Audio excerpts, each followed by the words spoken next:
and we did not actually find the phone and did not actually find the gun, or because Mr. Farley arranged to ensure that we never found those items due to ensuring the phone was disposed of, that one of the guns was taken to Farley's family members. That's really clear from the jail calls. And so that's first of all.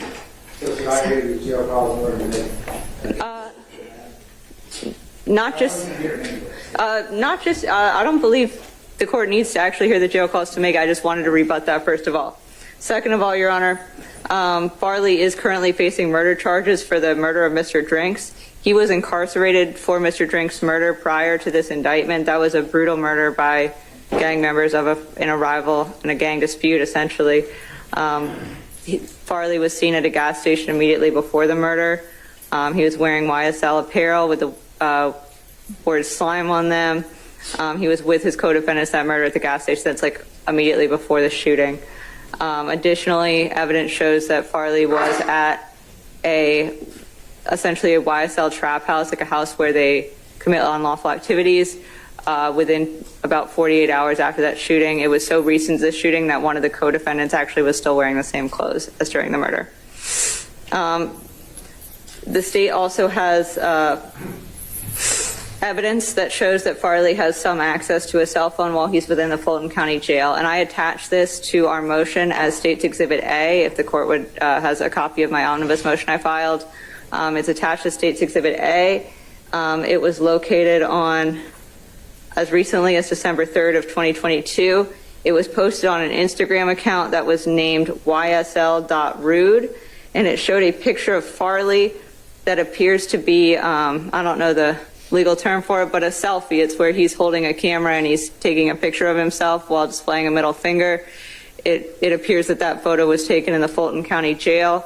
Whoever created this post, presumably a YSL associate or sympathizer, posted this selfie of Farley with the comment, "Free the creator of Massa." I think, as Mr. Menes agreed, Massa is the clothing line associated with YSL. It means the YSL slogan, "Make America Slime Again." Additionally, Farley's jail calls show that he has communicated with co-defendants through third parties. For example, he'd call a girlfriend of a co-defendant, they'd contact with that co-defendant. So for the reasons stated above, and additionally because the nature of this charge is a murder charge, in addition to all these gang charges, he was a participant in a very serious homicide, a shooting of a young man, only less than a year ago. We would ask that this court deny bond, but certainly we also would hope that the court will consider the jail calls as well, because I think that truly solidifies why Mr. Farley cannot have a bond. But additionally, Your Honor, there's been no change in circumstances, although the only difference between what Mr. Geary, he believes that the gun and the phone had been recovered. That was the only error. Other than that, everything he said was accurate, and the jail calls do reflect that Farley attempted to hide these items. He is charged for murder. And again, it does look like, whether or not he currently has a cell phone in his possession, that photo being posted so recently of a selfie, it's not a picture that someone took of him. It's clearly that he took of himself while giving a middle finger. It's attached as Exhibit A in the jail. Would support the denial of bond, Your Honor. Very just briefly, just want to cover those things. Just the mere fact of facing a murder charge doesn't make you a bond risk. Otherwise, everyone that's presumed innocent and accused of murder wouldn't get a bond. And again, Judge, it's not YSL apparel. That's the part that Don Geary left unanswered last time. I don't want to give the state any ideas, but on the Make America Slime Again Instagram account, Mr. Williams is not the only one wearing the clothing. And Make America Slime Again has nothing to do with YSL explicitly. There's also artists like Future and T.I. on the Instagram wearing the same hat as Mr. Williams and that same shirt that Mr. Farley's wearing on the BP video, Your Honor. And the shirt says slime or die. It's just a play on words like trap or die. Your Honor, again, the state still, by their proffer in a black and white way, has failed to articulate any party to any crime. If you listen carefully to what Ms. Rosenwasser just said, all she talked about was presence and association. He's at the BP. He's with these people afterwards. He's wearing a shirt that has the word slime on it. Your Honor, Make America Slime Again is an LLC. It's an official company. It has nothing to do with just YSL. It was Mr. Farley's attempt to get any proximity to any artist of any kind of attention when attention is such a commodity these days, especially for the clothing business. And if you notice too, the shirts that Mr. Wani Lee is wearing in his videos, because Mr. Farley and him are close friends from since they can even remember, and he is his personal assistant paid by Alamo Records in an official way, Mr. Wani Lee is also wearing shirts from a different clothing line. I think it was True Detail or something like that, and it's some relative or other person that he's trying to put on. So, Your Honor, this is not YSL apparel. This is a person, an entrepreneur who is close to Wani Lee, has a business relationship with him, and then networks with musicians and other types of people to make his clothing more visible. And so, Your Honor, again, there's just presence, there's just association, and as far as access to a phone, that doesn't show anything. It shows that he's on the phone in the jail, but it doesn't mean that it was his phone. It doesn't mean that he posted it. That account that did the story wasn't him. You can reshare stories. You can post stories of other people. So just like when we had that proffer about Mr. Kitchens where someone said, oh, I'll do anything for Gunna. If someone wants to post something with an image that they somehow got because a camera from a jail phone was on Mr. Farley for a second and took a picture of him giving the middle finger, okay, he didn't decide to post that. He didn't decide to someone say free him or anything like that, Your Honor. So again, I don't see how being in a phone image makes you a risk on any of the bond factors, Judge. I'll listen to the... Okay. I'm going to give the closing officer a minute to make notes and the settlements. So I'm not going to bless this out that time. So I'm going to take 10 minutes, and then we'll come back and I'll finish up with you. Thank you very much. Y'all make sure y'all hit that like button and notification. Let me know what y'all think.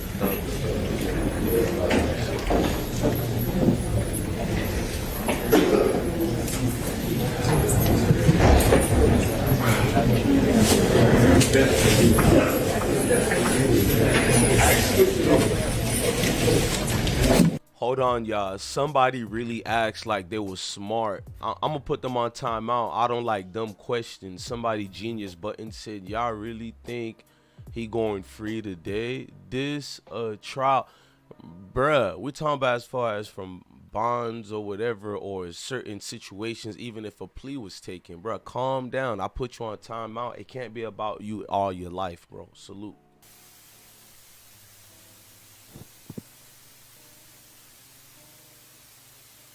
Okay, as you can see, they got a little recess going on here, man. Hey, salute to all of y'all. Let's just first say that we're not going nowhere. We're gonna stay and watch this whole thing. Y'all already know how we do it, man. I'm gonna be real. I went to sleep real late, so I'm kind of like waking up, and I woke up right to this because I get all the notifications. We ain't gonna stop none of it. As you see, Thugger is in the situation and is still in a fight for his life, unfortunately. So I want to know from all of y'all what y'all think. Y'all think this man coming home today? You think he's gonna get railroaded? I personally feel like Thugger, he got a good chance, man. Salute to Smoke a Lot. You know what I'm saying? He said salute all hearsay, free the people. Justin Dungy, you know what I mean? He says just looks like this prosecution is really reaching. And look, I'm gonna be real and tell y'all this, like what a lot of bloggers ain't saying. It's easy to be like these dudes look like it's over for them. They're about to get 100 years. And in the meantime, I'm gonna put another trial video going on while we're watching this, waiting for the jury to come back. Not the jury, but you feel me, the magistrate and all the official laws. Now, at the end of the day, Thugger, you feel me, case look kind of brazy. But the real truth is the state attorneys, basically the district and prosecutors, didn't fix anything. My personal opinion, they look like people who really are nitpicking, looking for any type of clues or whatever. Because when the black DA lady, or I think she was the mayor, I think it was the DA, when she first said what she said, homegirl said it like, bruh, they got everything for y'all to get rid of the situation, bruh. I didn't see nothing get done, nothing, you know what I'm saying? Tell me if I'm capping, bruh. it was a lot of crap in the situation, and I'm not gonna give it props, bro. The whole thing don't even warrant Meet no Suavecito, situation right the now. world's finest. Hold on, it's a lot of people still watching us. There was 2 court cases today to let y'all know too. I just seen it. I didn't know I was sleeping. There was one earlier today for 6 hours. So this one, I don't know if it's gonna be ending or not. But the DA don't look like they got anything going on. In fact, we're gonna look at the one that came earlier today too. Yeah, we're gonna do it like that. Hold on, y'all. All right, let's go. Here's the one that came earlier. I guess they got it like almost damn near ready.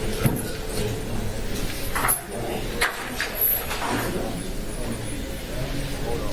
We also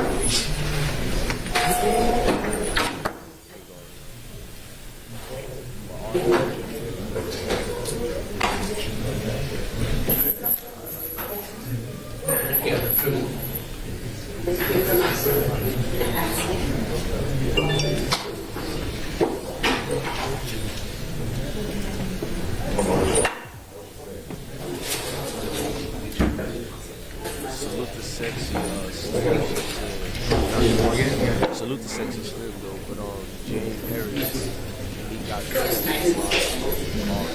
that's good.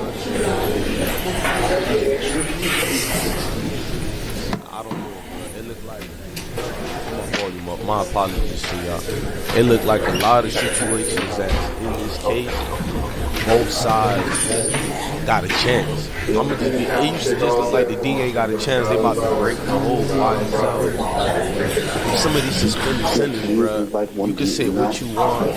They just trying to get thugger only. They trying to get everybody to live. Wow, what the DA said, I thought you had enough information to get damn near the whole day.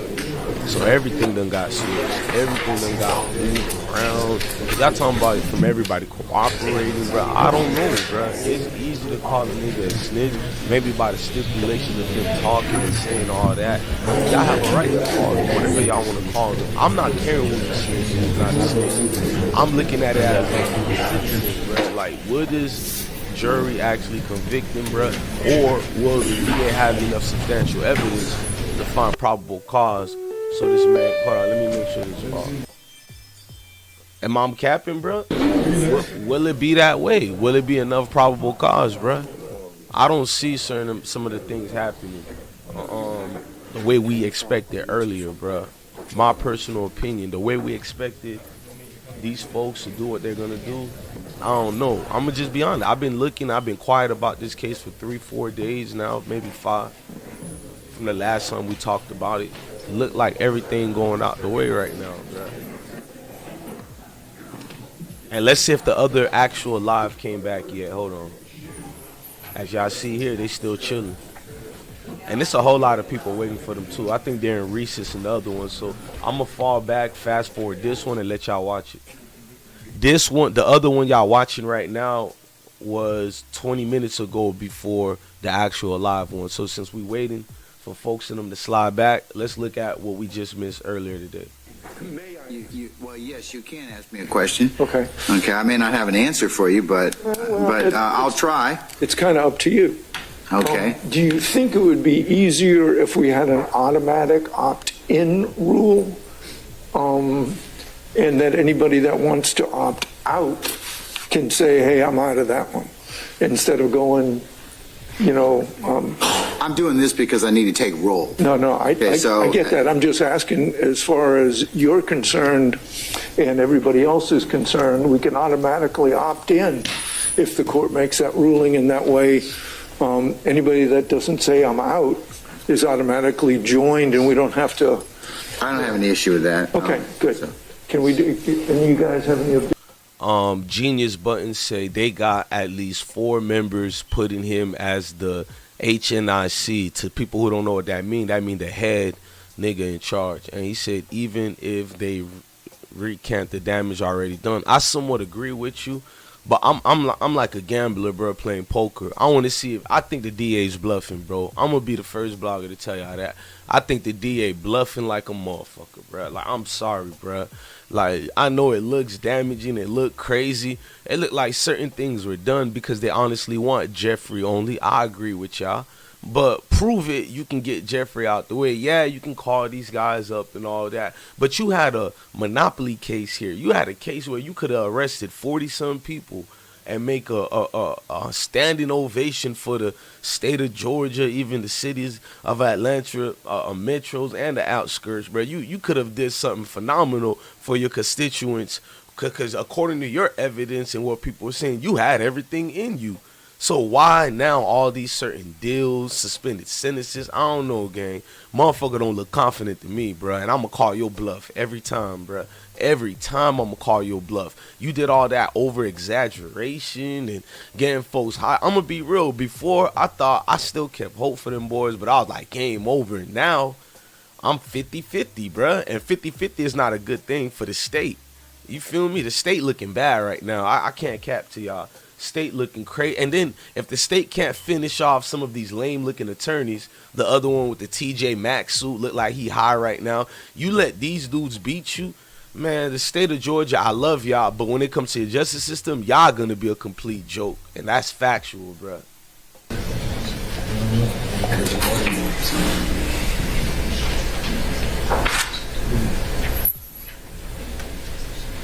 Salute the civil, brother. Captain Clark. Right, Captain.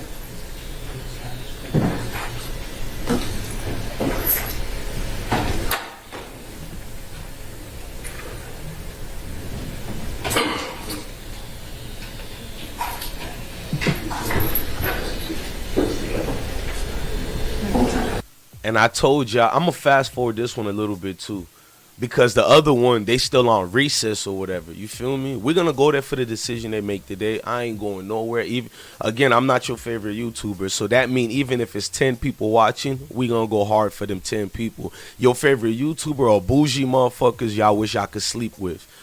Hey, I'm going to mind my own business, even if it's men doing men things with men or women do it, but you guys get aroused by certain fakeness, and we don't do that over here. So you can go to your favorite YouTuber for the fake news, fake vibe, motherfuckers over exaggerating on titles. Nah, bruh, this ain't nothing extra. Court is taking a recess, and we're watching the earlier video they did today. I don't cap to y'all. Let go. Your reports are peer reviewed by somebody else in the office. Are these blind peer reviews, or does that person know you're the one that conducted this report or created this report? They know, we all know whose report it is. Okay.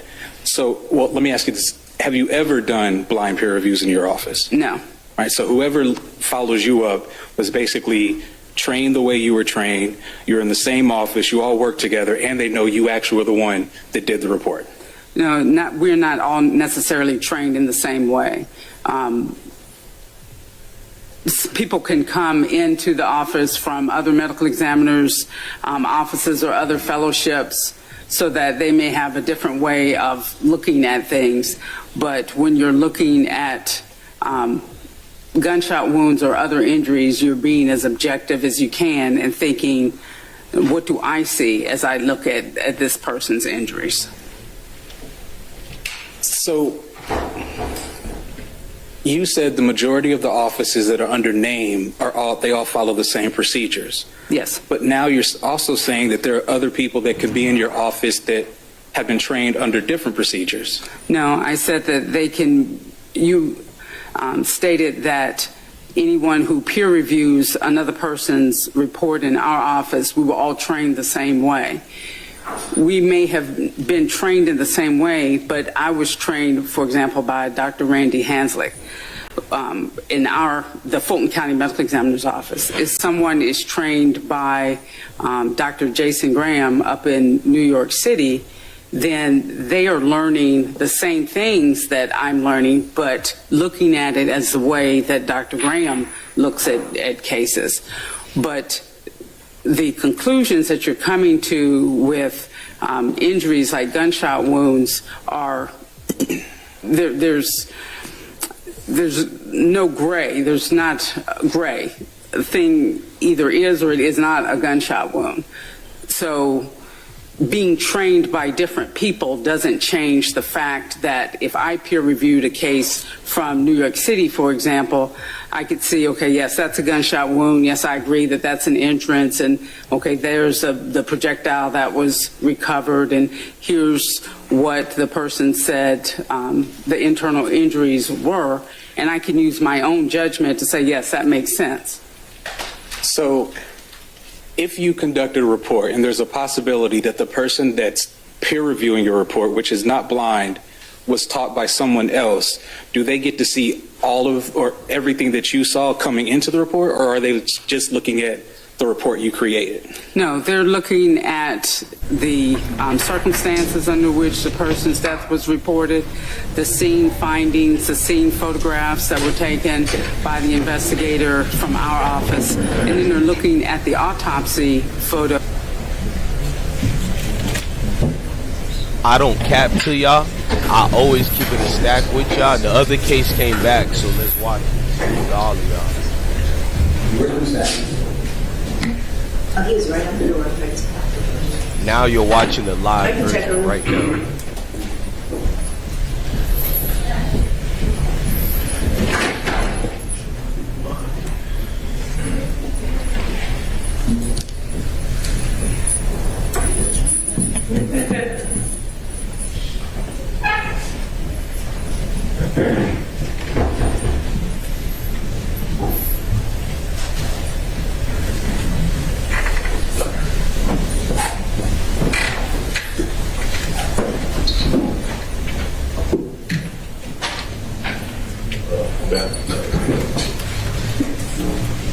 Okay, all right. Ms. Rosenwasser, I understand that your technology issues have improved. I believe so. I think we just tested it. It's got a. We'll find out. All right. So Okay, so this is the jail call. this is number one, and I'd like to just be able to respond after each one. All right, that's fine. Let's play jail call number one, please. Now. Okay. A free call from an incarcerated individual at Fulton County Jail. This call is not private. It will be recorded and may be monitored. If you believe this should be a private call, please hang up and follow facility instructions to register this number as a private number. Waiting to receive a phone call can be hard, but now you can easily and quickly send messages to your loved one. E-messaging is now available to help you stay more connected. Download the Securus app to sign up. To accept this free call, press 1. To refuse this free call, thank you for using Securus. I'm You not may the start one conversation calling. now. They're calling other inmates from a cell phone. What's up? You tell me. What you doing? Huh? What you doing? Oh my God, I know what they're playing. Let me shut up. Y'all pay attention to the audio. It's all right. These folks come out, I done shot and killed somebody there. What? Yeah, that was they say on the thing. He say accused. But he say I'm the one who well, I don't know, this shit counts. Yeah, so what the fuck? I can't. I'm confused. Huh? Shot and killed somebody. What they do when I left? They didn't do nothing. They came ask for your phone, but I didn't know. I didn't see no phone. Yeah. To get nobody. You still got that number I gave you? You had I called my dad. Yeah. What did he say? He said he called a lawyer, but the lawyer answered. He said keep him updated. I need you to get Bob on them, you know? So I can got that. No, hey, look, matter of fact, call Lexi, baby, dad. If you know what I'm saying. Call him and say what? I was just talking to her. Call him and say what? Yeah, tell him. Goddamn hit breakfast. He know what I'm talking about. Just say Miles said get bruh for him? Yeah. Send them folks down here. Okay. These folks trying goddamn murder, gang charges, and like they saying I'm trying to like get more ranking in the game. That's why I guess that's why the shit I did, whatever the shit they accused of, he's like it's for initiation, like a higher rank in the game. Like that shit. Yeah, it's tricky. Yeah, but that's why you just need to cooperate and do what you got to do to get on up out of there, because you have a son. Yeah. So you can't be thinking about nobody else or what nobody else got going on. You got to think about you, because don't nobody give a fuck about you but you. You can't be thinking about what them folks on. I ain't trying to say, you know, but Yeah. you just need to start. You just need to think about M Day. That's all I'm saying. Think about him Stop. and yourself, baby. You can't be in there, What you crying for, man? huh? Why are you crying? Why are you crying? I'm not crying. I'm not crying. I'm not crying. I'm not crying no more. I need you to get that number from me, bro. You acting like you want me to call on three-way or something. Nah, hell nah. Hey, Hell you no. playing it smart. Okay, I mean, but how would you get the note? Like, Call on three way. this is number, number. Oh wait, let me go home. No, her number says I could just add the call. What else they doing? Right here. Hold on, I'm calling. You heard what I told you, what I said before I left? Huh?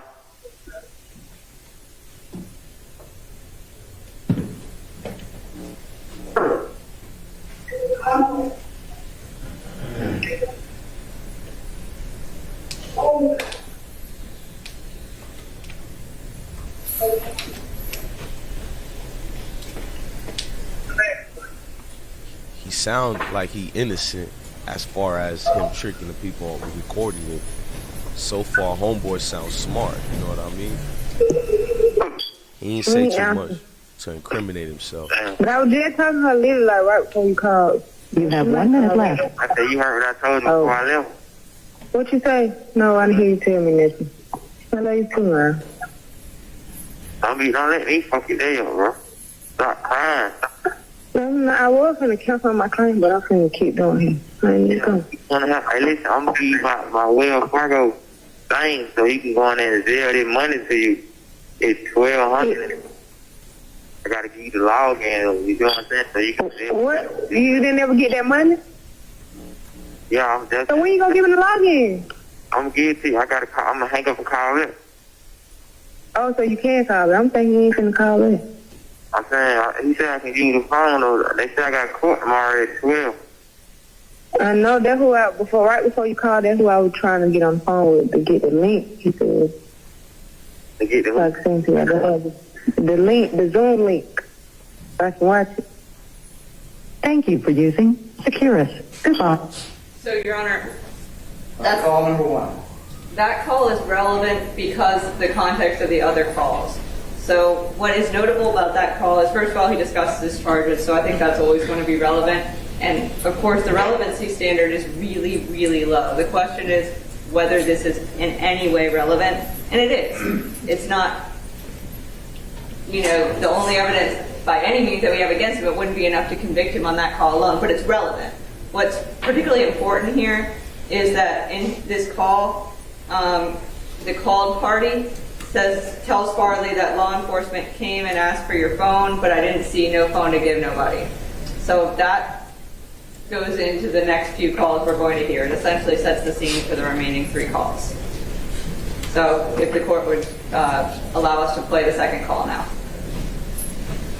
Okay, all right. Call from Wow. An incarcerated individual at Fulton County Jail. This call is not private. It will be recorded and may be monitored. If you believe this should be a private call, please hang up and follow facility instructions to register this number as a private number. Waiting to receive a phone call can be hard, but now you can easily and quickly send messages to your loved one. E-messaging is now available to help you stay more connected. Download the Securus app to sign up. To accept this free call, press 1. To refuse this free call, thank you for using Securus. You may start the conversation now. Hello. Mm-hmm. Hey, look, when I call, they hit 11111 so many times, you ain't got to go through all that. They're going to straight accept the call. Okay. But goddamn, this shit crazy, bro. I love that Atlanta accent, bro. That accent on point with Atlanta, bro. Them folks did tripping. I came to the door with drugs on. I don't even put on my goddamn ball. I mean, what I'm saying. Yeah. It's alright, bro. I can't hear you. I said, you know what's up, though? Like, You feel? Yeah, but Shit, cappy hell, man. I know, but at least you know anything something like. I be bringing them from your house. Yeah, my mama was just. How the hell they get that address? Oh, I don't even know. Like, I don't know. Exactly. Somebody had to say something. I can't.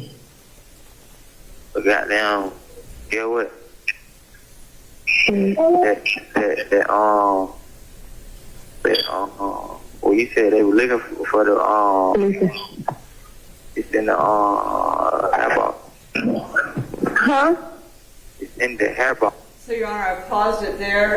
If the court could hear, Mr. Farley said, so what they were looking for, it's in the hair box. That refers back to the call. And I do want to be clear that these 4 calls are all on the same day over a very short period of time. So he just said, so what they were looking for, it's in the hair box. And we'll continue the call. I just wanted to flag that to the court.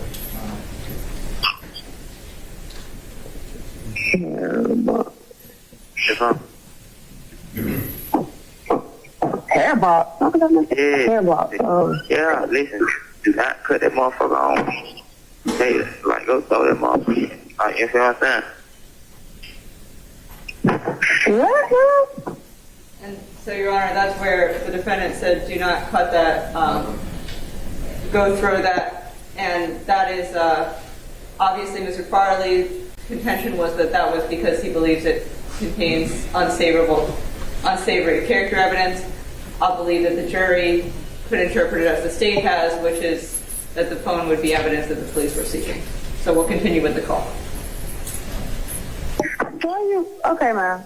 Yeah, you ain't hear them folks outside. You know what they were saying? They was at the window and shit. I heard them. Like, I ain't really want to get no sleep though. Like, You heard what they were saying?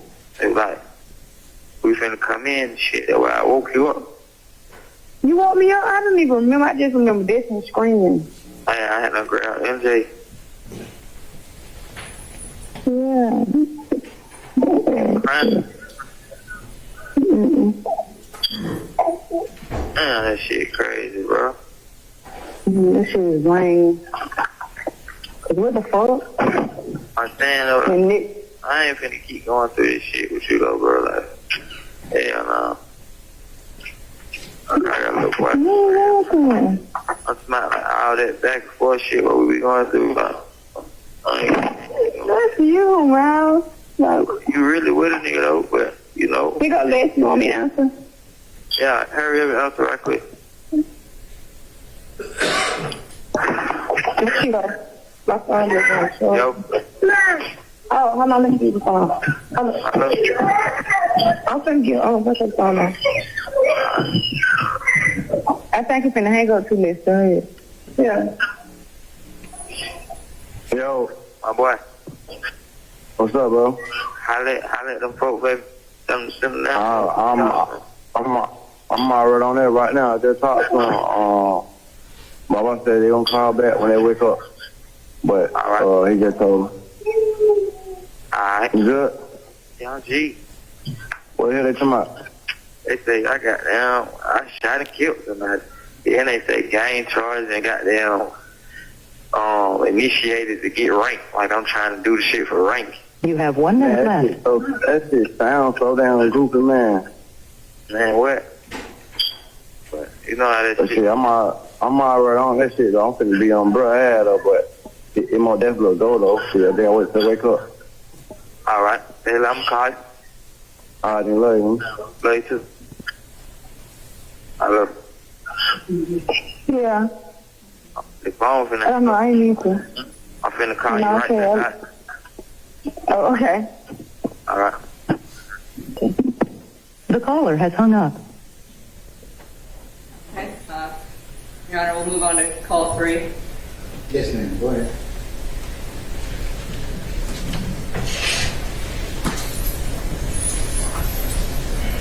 Call from. Yeah, Jay. An incarcerated individual at Fulton County Jail. This call God is damn, not private. how much It will phone be calls they recorded and may be recording? monitored. Shit. If you believe this should be a private call, please hang up and follow facility instructions to register this number as a private number. Thank you for using Securus. You may start the conversation now. You hear me? Hello? I hear you. Yeah, can you hear me? Call my dad right quick. Man, this shit lame in here, man. Fuck. Here, Rice Street. Yeah. Which number, man? 770 or? Yeah, call that one. Call that one. Hello?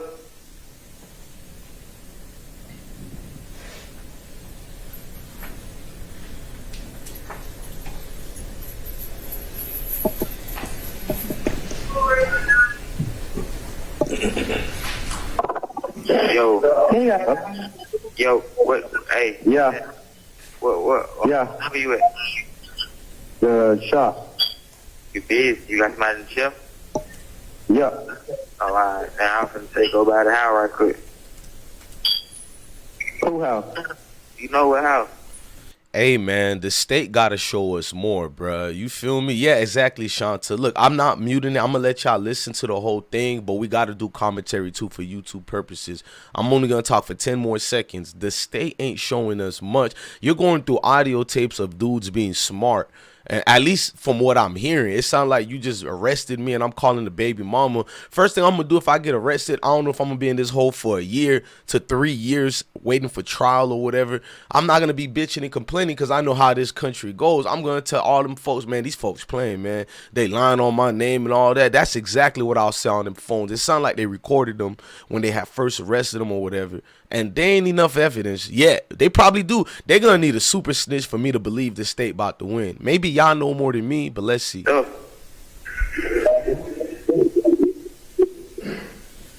me, man? Yes. Huh? Yes. Okay. So that my gun under the bed, though, you can leave that under there. Mm. So, Your Honor, at that point, I think the court heard Mr. Farley ask it sounds like another person that he had the call party call and instructs that person that he needs to go to the house and get the stuff. And then he specifies my gun under the bed. So I want to relate that back to the bond motion. Here we have talking about covering up the cell phone and covering up the gun. That's exactly what happened based on those calls. And obviously that's relevant also going to the jail calls motion. And we'll keep going. All right. Just you can leave that there. No. Okay, but it's, all right. Right. What is that? What is that? Hey, listen. Hang up, man. You know the one. You know the one. Yeah, get him that.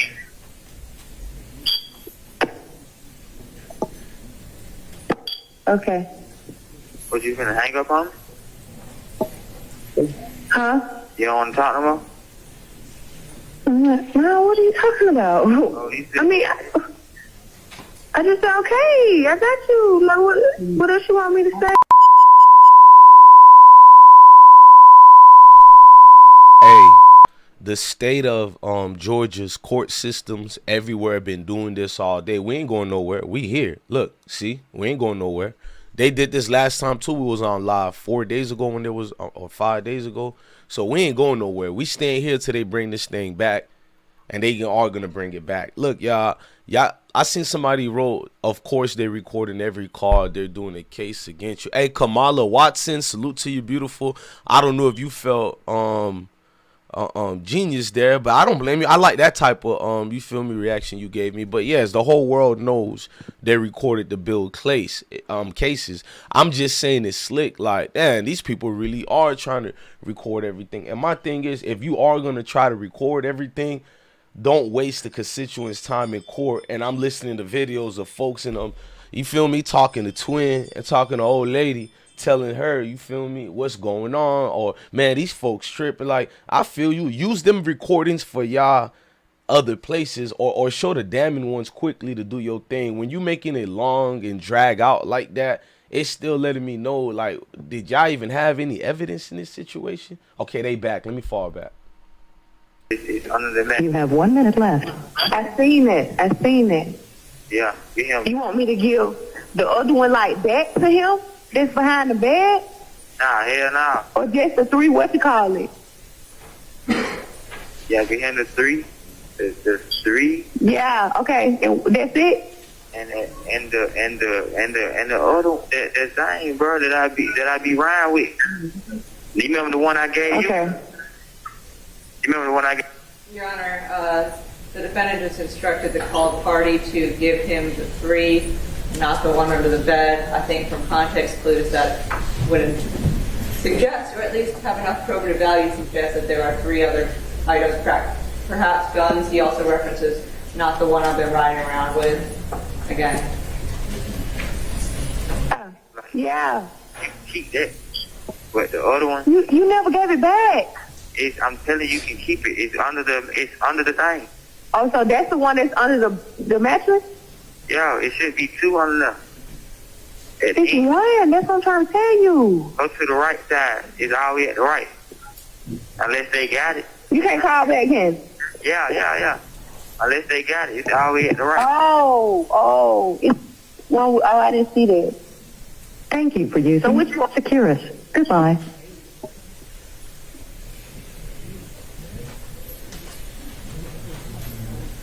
And Your Honor, now this is the last call that Mr. Farley's contesting. Okay.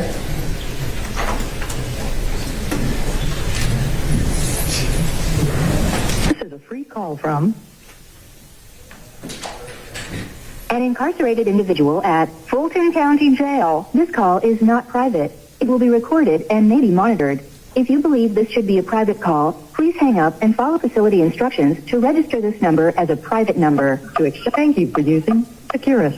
You may start the conversation now. Yeah, he just said I got to wrap it up. I got 1 minute left. Shit, just goddamn. If you can take songs, what we gonna do to have? You know what I'm saying? But I'm gonna call you. If I could do what now? If you can take it up there to him, you feel what I'm saying? Before you go do that, like on your way to do that. You go to watch Windows, I can't leave the house. I was gonna have her come here. And Your Honor, this is the part that we believe is relevant on this part, which is that he asked the called party to take it up there to him on her way to go do hair. And Your Honor, we'll stop there. We know that the court's heard a lot of these. We're welcome to play the rest of it. We'd like to hear it. I'm good. Okay.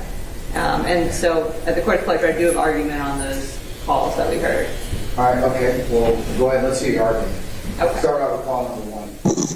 Your Honor, so what's important here, and this is I'll go first with the motion in limine, and then I'll reference it back to the bond hearing. As to the motion in limine, each of these calls is relevant when considered in context with the other calls. So call 1 is when the called party references the fact that basically people came to the house looking for something. Then in the following calls, it details Farley's attempts to hide the item that the officers came looking for.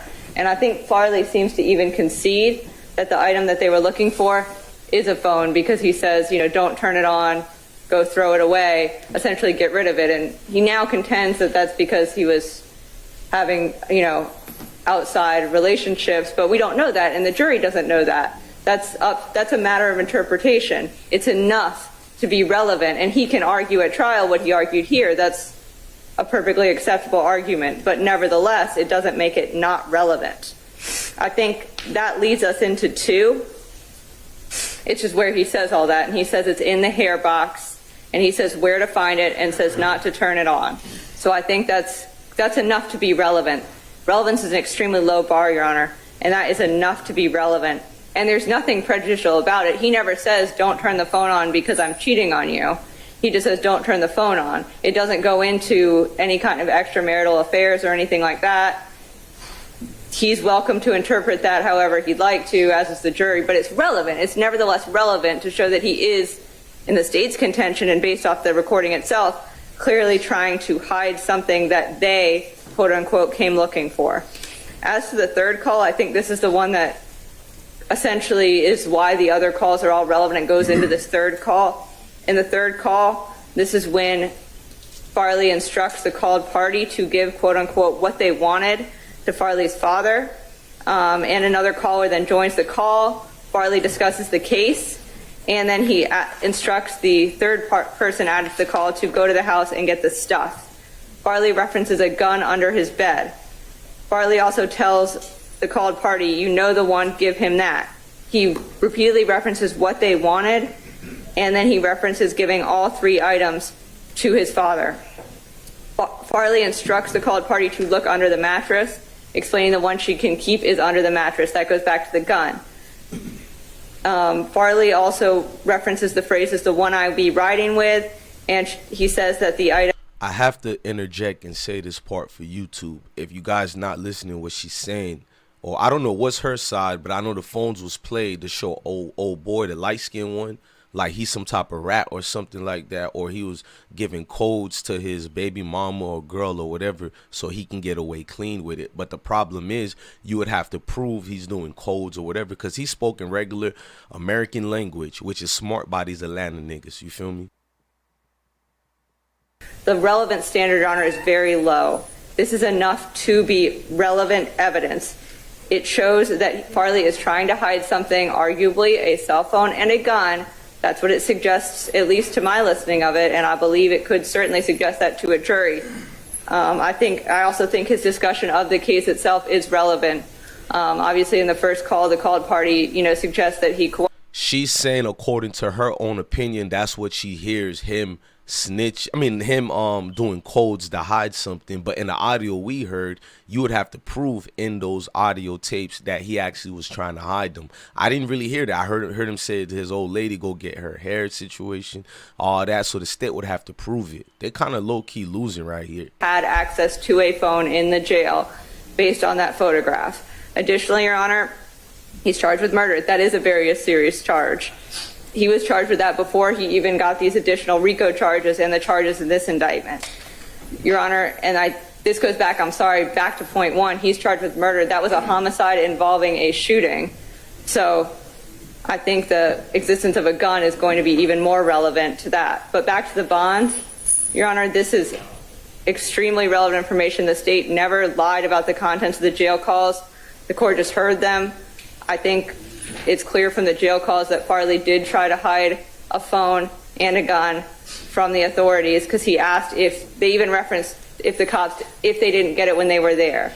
That was even a reference in there. So I think, Your Honor, that this court properly denied Mr. Farley bond. My understanding is that this case is going to trial within the next 2 to 3 weeks. And so we'd ask that this court continue to deny him bond and to also deny his motion in limine. Thank you. As for the motion in limine as it relates to the jail calls, the court does find that calls 1, 2, 3, and 4 are in fact probative and relevant, and especially in regards to the potential evidentiary value of what the state began to use at trial and the conversations and context that may be relevant. Also related to the phone and the gun, there is some evidence to believe that this phone and gun tried to be attempted to be hidden or secreted from the authorities. I do believe, as Ms. Rosenwasser has indicated, this would be relevant for the purposes of bond, and for that reason I'm going to deny bond. Thank you, Your Honor. May we have a written order on the... Yeah, if you prepare a suitable order on... Damn, he just denied bond for homie right there, bruh. Shit. I don't know what y'all heard on the tapes that deny bond, but damn. One note with regard to this evidence, you admitted it, but you admitted it against Mr. Farley. This doesn't resolve the 801D2E issues with regard to everybody else.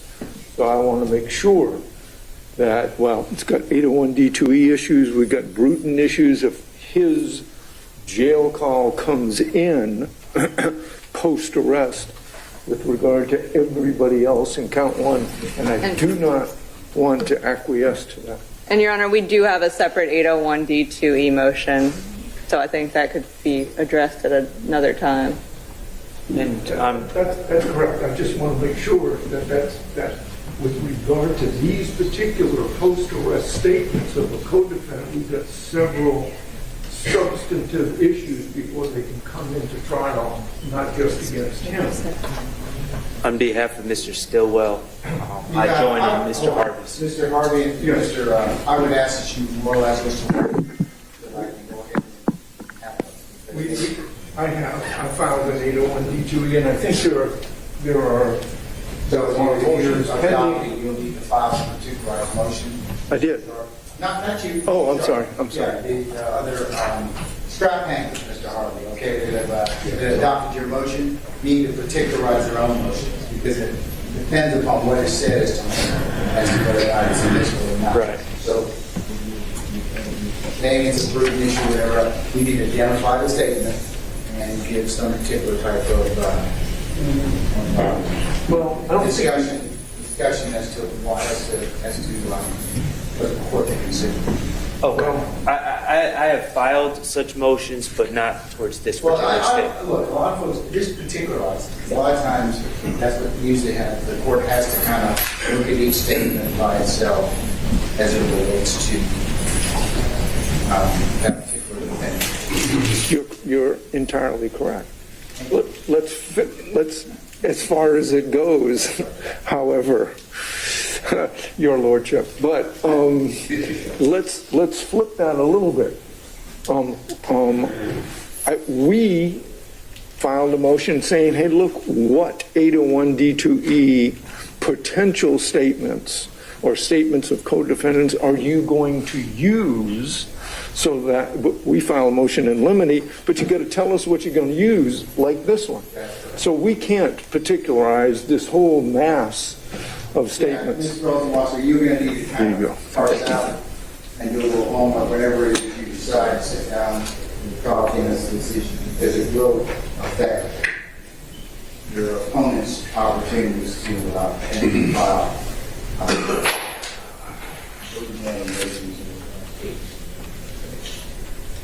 Your Honor, as we stated in our motion, we would just ask that they let us know what they're objecting to so we can respond to it. Okay, Mr. Harvey's saying that you need to identify what statements you're going to, like for example, you're going to introduce statements against, involving the defendant A. You need to go ahead and let them know you're going to do that. Why is that important? Because if the defendant C says, well, that implicates me, then I need to be able to respond to it.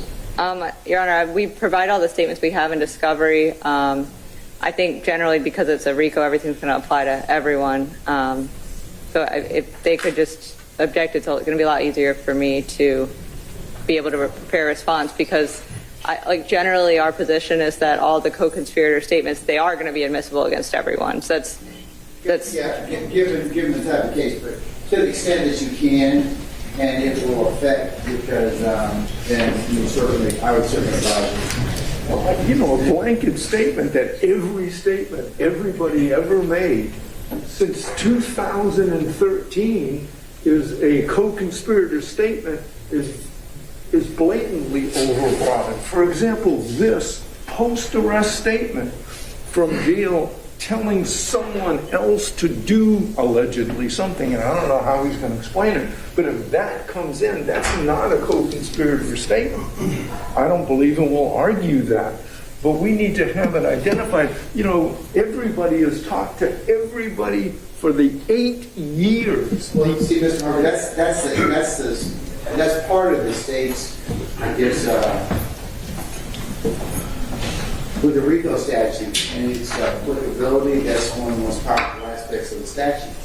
Bingo, but it doesn't trump the 801D2E exclusion. It's got to show it's in the course of, in furtherance of the alleged conspiracy. So there are more hurdles than just saying, it's a conspiracy. Everything everybody says comes in. And even Mr. Botts knows that. Your Honor, we have a full motion on that. I said in CLEs. I along with you, so that may be a problem. I'm working on it. And Your Honor, I would just like to say on behalf of Mr. Stillwell that we do believe that the ball is in the state's court, and they're the ones that decided to indict this case this way. If they want to try Mr. Stillwell by himself, all these problems will be solved, but they have decided to put 28 people together, and it's very difficult to determine what statements by the other 27 people will be attempted. They'll attempt to implicate Mr. Stillwell with, and I think I speak for probably the rest of the defendants in that sentiment as well. Okay.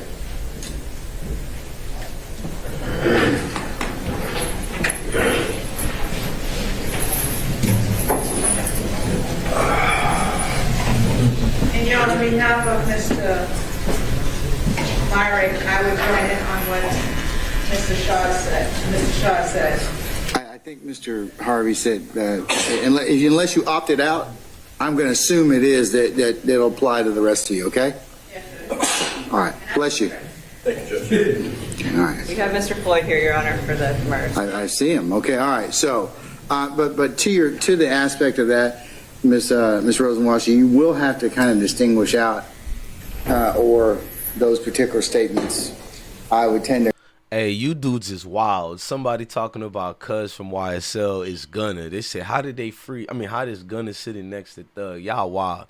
I needed that laugh. I'm going to let the court keep going, and then we'll talk. As soon as I can. Yeah. So, I mean, it'll just make things a lot easier. Absolutely, Your Honor. Okay. All right. And you'll prepare an order denying that the issues as it relates to the motions in limine to the jail calls as well as to the bond, correct? Yes, Your Honor. Okay. Wonderful. All right. Okay. Mr. Floyd, good to see you, sir. Yes, Your Honor, good to see you. Okay, we have an amended special in general demur 1 this relates to Mr. Farley to dismiss count 1. There's an amended special in general demurs 2 overt action jurisdiction. 3 pertains to overt action insufficient specificity of vague terms. 4 is unindicted co-conspirators. 5 is insufficient nexus. 6 is distinguishing between overt and predicate acts. 7 is duplicative counts. And then related to that would be an amended motion to sever, an amended motion to sever. And then the amended motion to sever his trial. There's also one to dismiss the RICO count. Ready on that? Yes, to dismiss the RICO count. Yes. Is that the constitutionality? The constitutionality of it. Yes. If you could deal with those, sir, that would be wonderful. Okay. Mr. Menendez, do you wish to have any further argument on it, or do you want to stand on your brief and I can let Mr. Floyd respond, or? A little bit of argument, Your Honor. Okay, all right, go right ahead. Nah, to everybody, the trial didn't start yet. If anybody in YSL decides to take this to court, the trial will start from 2 to 3 weeks, and I don't think anybody want to take this to trial unless if you know the state is bluffing. A defendant can generally demur if they could admit the facts in the indictment but not be guilty of. I'm going to say this one more thing. I personally believe the state don't got a lot of evidence, but judging by this judge and the way the case been going, it's a political case. People are fabricating things, and they might just favor the state, bro. I'm going to be honest. Element of having a pattern of racketeering, which is at least 2 acts of racketeering. So, Your Honor, the way this all really gets started is the state has put the indictment in 3 parts. They have part 1 where they talk about the conspiracy. And what's interesting here, Your Honor, is they list, and I don't know if Your Honor has the indictment. I do, sir. You do? Okay. They list out in part 1, they list these bullet points where they essentially list in all the possible ways that you can commit racketeering activity. But Your Honor, what's very interesting is if you look at the last 2 sentences of that paragraph, part 1, it says, in furtherance of the conspiracy, the defendants engage in the activities enumerated herein. But it does not say what they mean by enumerated herein. And in Black's Law Dictionary, it even says that the word... Hey, John Kennedy, shut your pussy ass up and get your bitch ass to your mama house to go watch this case. Fuck boy, don't talk to me like that, bitch ass nigga. This is YouTube. You supposed to talk, not just let the fucking video play, or it's gonna be stealing content, dumbass little nigga. Now shut the fuck up and take my dick out your mouth, pussy. Is that when they say in furtherance of the conspiracy, the defendants engaged in the activities enumerated herein, under one general demure interpretation, which of course is not the way that the state intended to write it, but it's a way that they left it open to interpretation, that herein means the acts in Part 3. Because the sentence right after that says the objectives of the conspiracy included but were not limited to, and then it has a colon, and we can assume that the colon refers to the bullet points. But that way we can interpret that the bullet points are there only to articulate the objectives of the conspiracy, not as any predicate acts or acts of racketeering. So when they say herein, they could be referring to just Part 3. And Your Honor, in the 1 through, however many it is, 1 through 91 overt acts, Mr. Farley is only alleged to be part of a few of those, numbered 95, 103, 110, 120, 132, 141, 173, and 176. And then also very interesting, Your Honor, that first paragraph of Part 3, it says, in furtherance of the conspiracy and to the effect its objectives and purposes, the defendants committed and caused to be committed, among others, the following overt acts, certain of which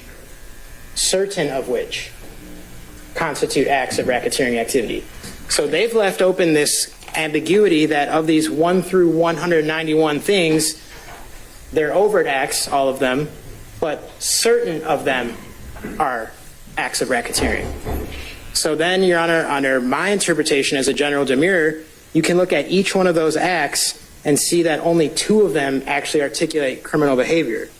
Because 95 talks about lyrics of a video that he's not even rapping in. 103 talks about a video that he appears in, not criminal activity. 110, again, talks about a video with some lyrics. 120 talks about him posing on a social media with clothing that has the word slime on it. Again, not criminal, not an act of racketeering.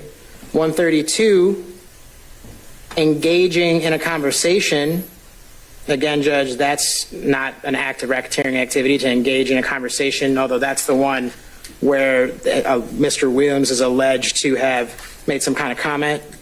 141, they talk about him having a tattoo that says ESPN, every slime plays nasty, or Rock Crew, Raison Cleveland. Again, Your Honor, having tattoos is not an act of racketeering. 173 and 176, though, Your Honor, are where they do accuse Mr. Farley of murdering Mr. Drinks.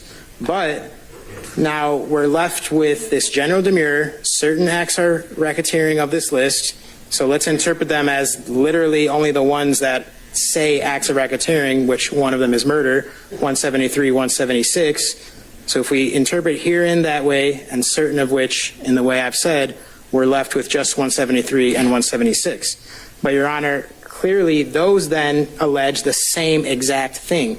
And I know the state's going to get up here and say, well, they're not the same exact thing because they satisfy different elements.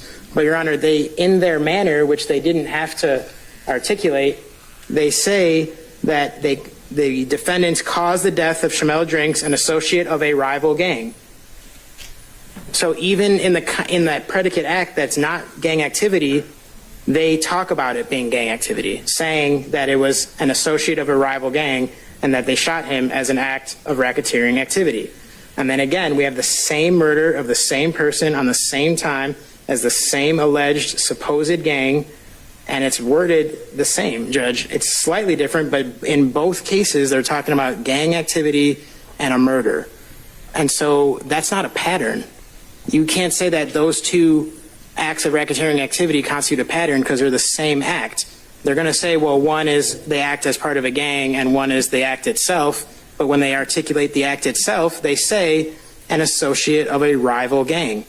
So they're saying there's gang activity even in that count itself. So they've just messed up here, Judge. They've left open an ambiguity to a general demure where I have found an interpretation that Mr. Farley in this indictment is only being accused of one act of racketeering activity, and Your Honor will see that the definition of racketeering of conspiracy to commit racketeering activity is a pattern, and a pattern is defined as two or more acts, whereas they've only, under my interpretation, accused Mr. Farley of one act of racketeering, which can't withstand a general demurrer, and so that's why it should be dismissed as a general demurrer for count one.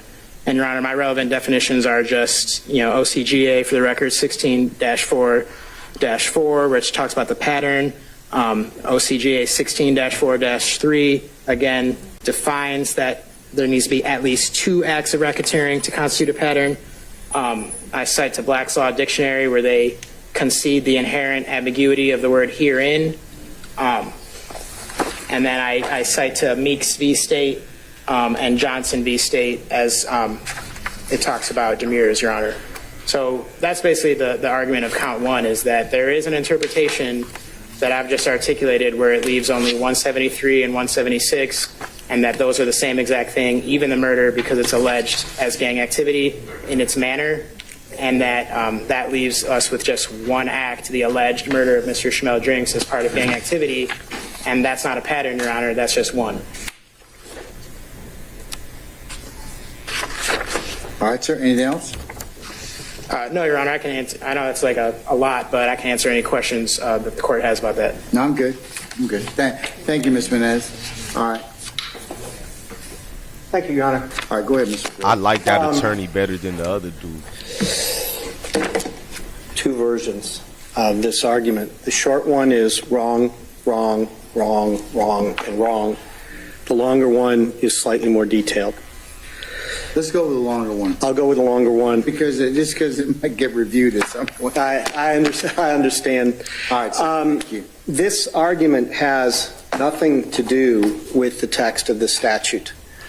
And it has nothing to do with the governing legal standards. There is no I have found an interpretation standard, and there is no standard applicable to general demurrers that endorses or indulges strained or artificial interpretations.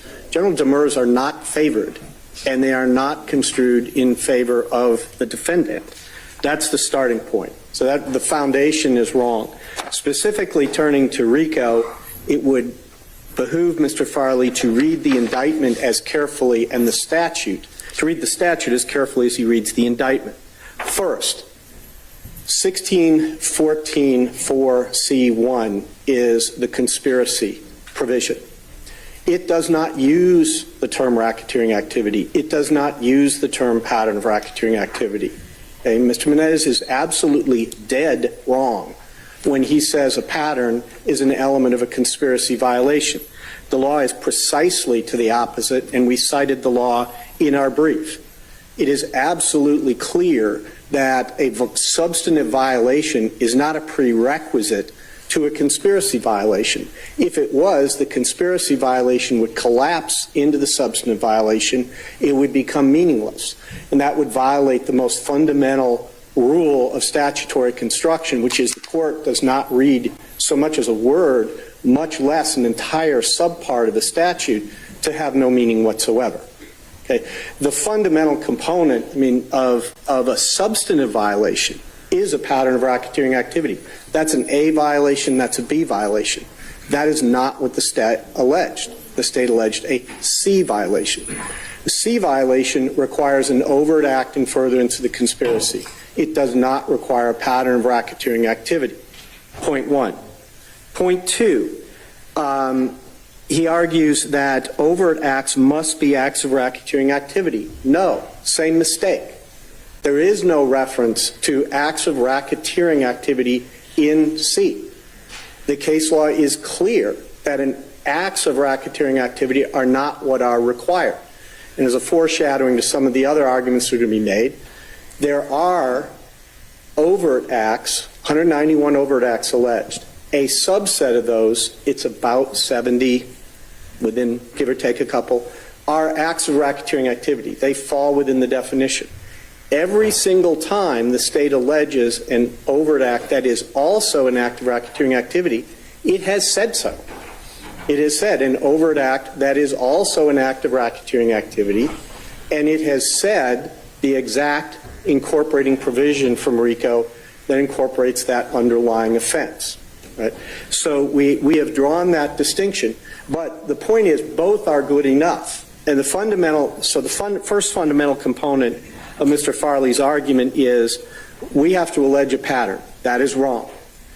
The second fundamental argument is any overt acts we allege must be acts of racketeering activity. Equally wrong.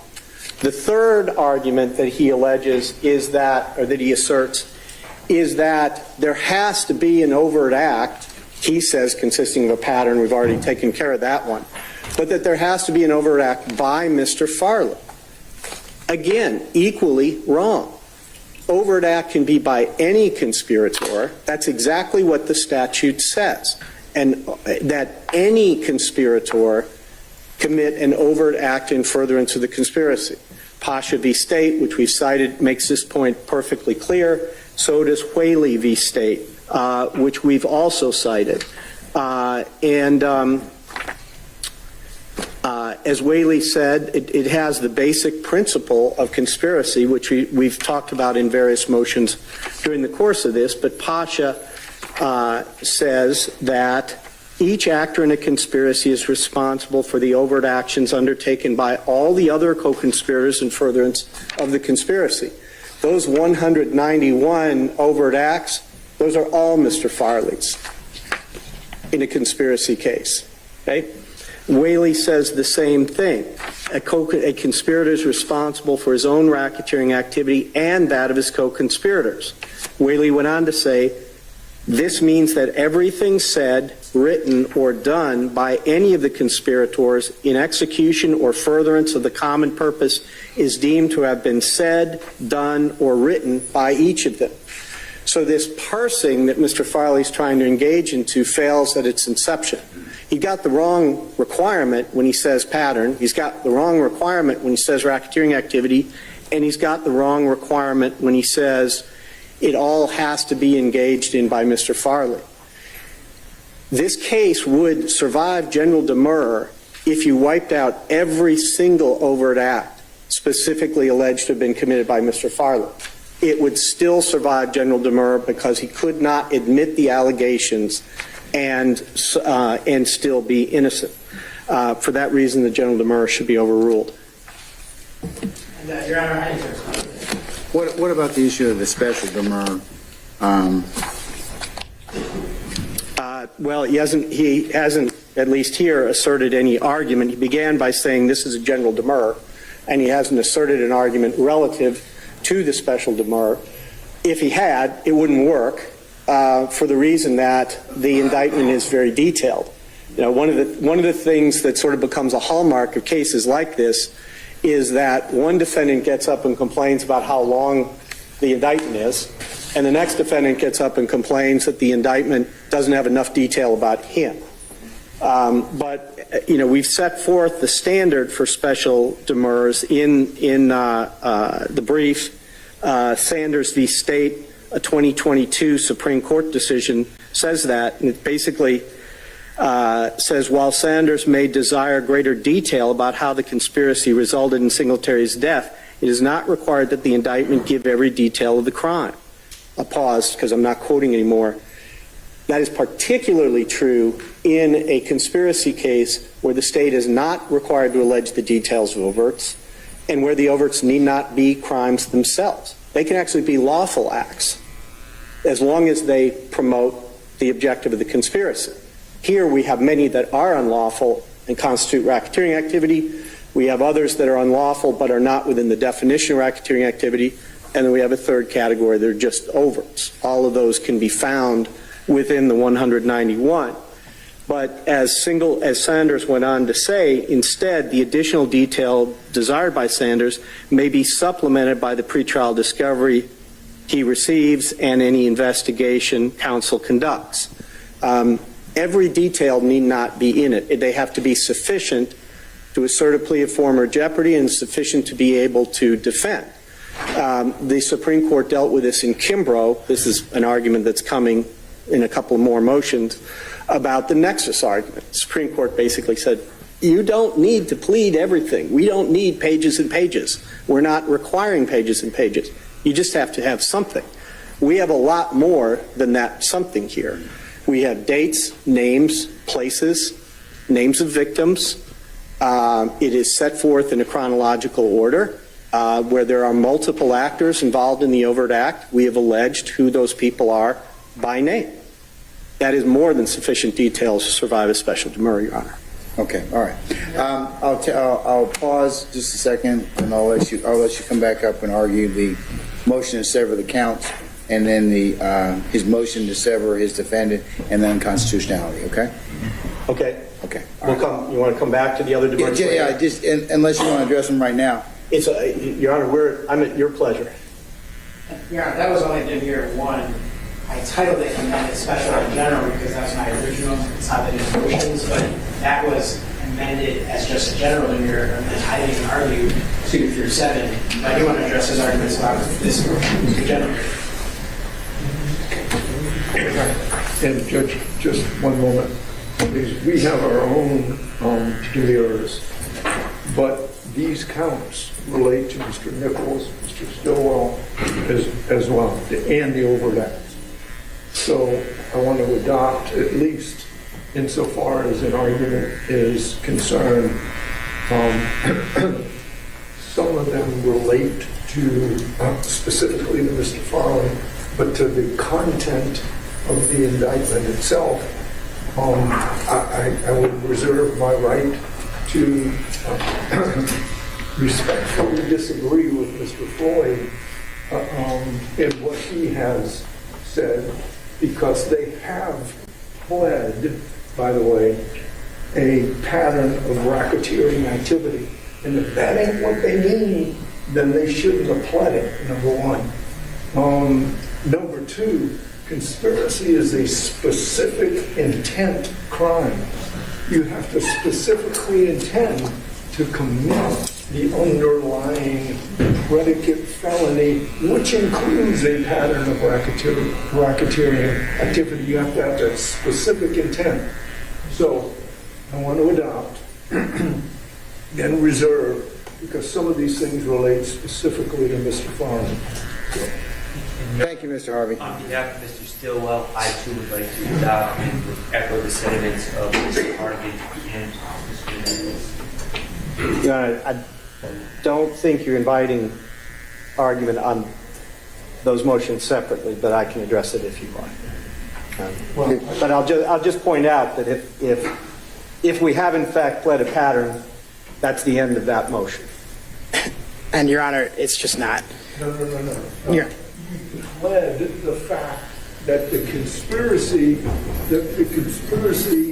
was they did unlawfully conspire to acquire and maintain directly and indirectly through a pattern of racketeering activity. That's what the indictment says. You've pled it.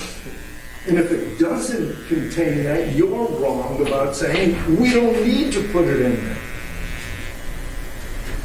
And yes, Your Honor. Mr. Floyd, you want to, okay, since they've started to have multiple streams of arguments, you want to respond to that? I'll do it however you want. Okay, sir, go ahead and respond to Mr. Harvey's assertion. Okay. We're being quoted out of context. The objective of the conspiracy entails the commission of a pattern of racketeering activity. Alleging that a pattern of racketeering activity was actually committed is not an element of a RICO conspiracy. The offense is the agreement as opposed to the pattern. That's why there is not a reference to a pattern of racketeering activity in C1. Mr. Harvey's just mistaken on that point. And the specific intent, there is no separate specific intent requirement for a RICO conspiracy other than the agreement itself. That's it. There's not an underlying second layer of intent to commit a predicate act. It's just not a requirement. Conspiracy is definitionally a specific intent crime because you have to have the specific intent to agree to commit the underlying alleged act. It is not a general intent crime. Conspiracy to commit a crime is a specific intent crime. So, and I know I'm a little bit out of order, and Mr. Floyd is way smarter than I'll ever be. But I just want to reserve my right to argue to maintain the argument and adopt his argument. And I'm fine if he reserves, Your Honor. I'd like the opportunity to respond in full, too. Because this is not part of Mr. Menendez's motion. You're correct. And Your Honor, Mr. Floyd, do you want to go ahead and finish his, because he's got like 7 of them. He's got this, 1 is dismiss count 1, 2 is overt acts and jurisdiction, 3 is overt acts and insufficient specificity in vague terms, 4 is unindicted co-conspirators, 5 is insufficient nexus, 6 is distinguished between overt acts and predicate acts, and 7 is duplicative counts. And the way we've allocated responsibility for these, Your Honor, 1 through 6 are mine, as well as severance and constitutionality. And I'm at the court's pleasure. If we want to go through them all right now, I'm ready. Yeah, let me let you finish those, and then let him address if he's got anything more. So Mr. Menendez, let him finish, okay? Well, Your Honor, I never made my arguments about 2 through 6 yet. I thought you did. No, Judge, that was all just number 1. And I want to address some of his misstatements about number 1 as well just now. Okay. Before the court rules. So Mr. Harvey is right about that specific intent, first of all. But let's back up. Okay, but let's not get too far down the weeds. No, I know, Your Honor. All right. In specific intent is they're inchoate crimes, okay? Right. All right, so, yes, you do have to prove, there are specific intent crimes, but that's an issue of proof. Right, Judge. Okay. And so to back up, though, to several things that were wrong about what he said. So look, he says there is no I have found an interpretation about general demurs, when that's exactly what a general demur is. If you can interpret the indictment in a way that the person has not committed a crime, meaning they have not committed all the essential elements of the count, then that's what a general demur is. So that's just a bit of gaslighting, a bit of, oh, if I just say it confidently and say it in a cool way, then I'm right. No, he's not. That's exactly what a general demur is. When there's an interpretation of the indictment that the person's not guilty and has not satisfied all the elements, it has to be dismissed. And that's exactly the interpretation that I've presented to the court. And then Mr. Floyd tries to get up here and misread the statute, talking about, oh, we did it under subsection C. Yeah, I know that. That's why I filed the motion. Subsection C, Your Honor, says, it shall be unlawful for any person to conspire or endeavor to violate any of the provisions of subsection A or B. A or B. You need at least one of them, and he's going to come up here and say, oh, we only needed C. Well, you need at least A or B in both of the ways that someone can commit C. And then they have these 2 ways. A person violates this subsection C when either one of these 2 happen. He or she, together with one or more person, conspires to violate any of the provisions of subsection A or B. So you do have to violate subsection A or B to violate subsection C. So how can he come up here and say that? Or let's look at the other way then. Number 2, subsection C2. He or she endeavors to violate any of the provisions of subsection A or B of this code section. And both A and B have the word pattern in it, and pattern is defined in the statute as 2 or more, and they've only alleged 1 against Mr. Farley. And so the way this indictment can be interpreted is dismissed by general demur. And just because they can present the court with their interpretation, that's not enough. They need an indictment that is perfect in form within its 4 corners, and that someone can't admit the facts to under any interpretation of innocence. And they haven't done that here, Judge. They've alleged it the way they alleged it, and that's on them. And as it pertains to just Mr. Farley, because only 2 of those acts are actual acts of racketeering alleged, and they're both the same act, that's why it's dismissed by a general demur. And that's why I put it as number 1, because we shouldn't have to argue 2 through 6 anymore, because number 1 is just, as far as it pertains to Mr. Farley, dismissed by a general demur by the exact way that Mr. Floyd said not to interpret it. Because yes, there's an interpretation where he's only being accused of 1 act of racketeering, and yes, under subsection C, you need a pattern. He tried to come up here and say you don't need a pattern in subsection C. And that's just not true, because I just read the whole code section to this court, Your Honor. And in both ways you can commit C, it says either A or B has to be violated. And in both A and B, the word pattern of racketeering activity is included, Your Honor. So that's why, for Mr. Farley, this general demurrer should be granted. And so I can go on to the rest of my demurrers, but I'll wait the court's ruling on the first one to see if we even need to go there. All right, go ahead. 4 cases, Your Honor. United States v. Brown, 11th Circuit, 2007. Defendant may violate RICO's conspiracy provision even if he did not commit a substantive violation of RICO. United States v. Alonzo, 11th Circuit, 1984. Defendant may be guilty of a RICO conspiracy violation even if he did not commit the substantive acts that would constitute violations of subsections A or B. United States v. Salinas, Supreme Court of the United States. Defendant can be guilty of violating RICO conspiracy without violating a substantive provision. Cotman versus State, one of the APS cases, defendant was found guilty of RICO conspiracy without proof of a substantive violation of A or B. And Your Honor, can is different than shall. Yeah, you can, but not with this one because of the way they wrote it. Okay. I'm going to deny your motion, Mr. Menez, as it pertains to dismissal of count 1. You have any other further argument on overt acts? Yes, Judge. All right, let's go. A second demurrer is a special demurrer. Oh, no, I'm sorry, Your Honor. The second one has to do with a jurisdictional argument. Because, Your Honor, if you follow some of the same things I articulated first about the indictment, you see that there are, in Part 3, certain overt acts that I believe under actually general demurrer need to be dismissed against Mr. Farley because they don't allege where exactly it was committed. They talk about released on social media. They say appear in a YouTube video. Well, Your Honor, YouTube is not a place. They didn't say that anyone in Georgia, because the Georgia RICO statute needs acts in Georgia. So all these social media ones that they have about Mr. Farley, for example, number 95, it says he appeared in a video released on social media. They didn't say that the video was made in Georgia. They didn't say that anyone in Georgia saw it. They just said that it was released on social media. And same thing with 103, Your Honor. They say that he appeared in a YouTube video. They don't say a YouTube video in Georgia. They don't say that anyone in Georgia saw the video. And so, Your Honor, that's the same for 110, 120, 132, and 141. 132 is a little different. It talks about engaging the conversation. But again, Your Honor, they say that Mr. Farley engaged in a conversation, which, by the way, is actually his clothing Instagram account as part of like a massive group message, and he doesn't even respond to it. So I don't know how that's engaging in a conversation with Mr. Williams.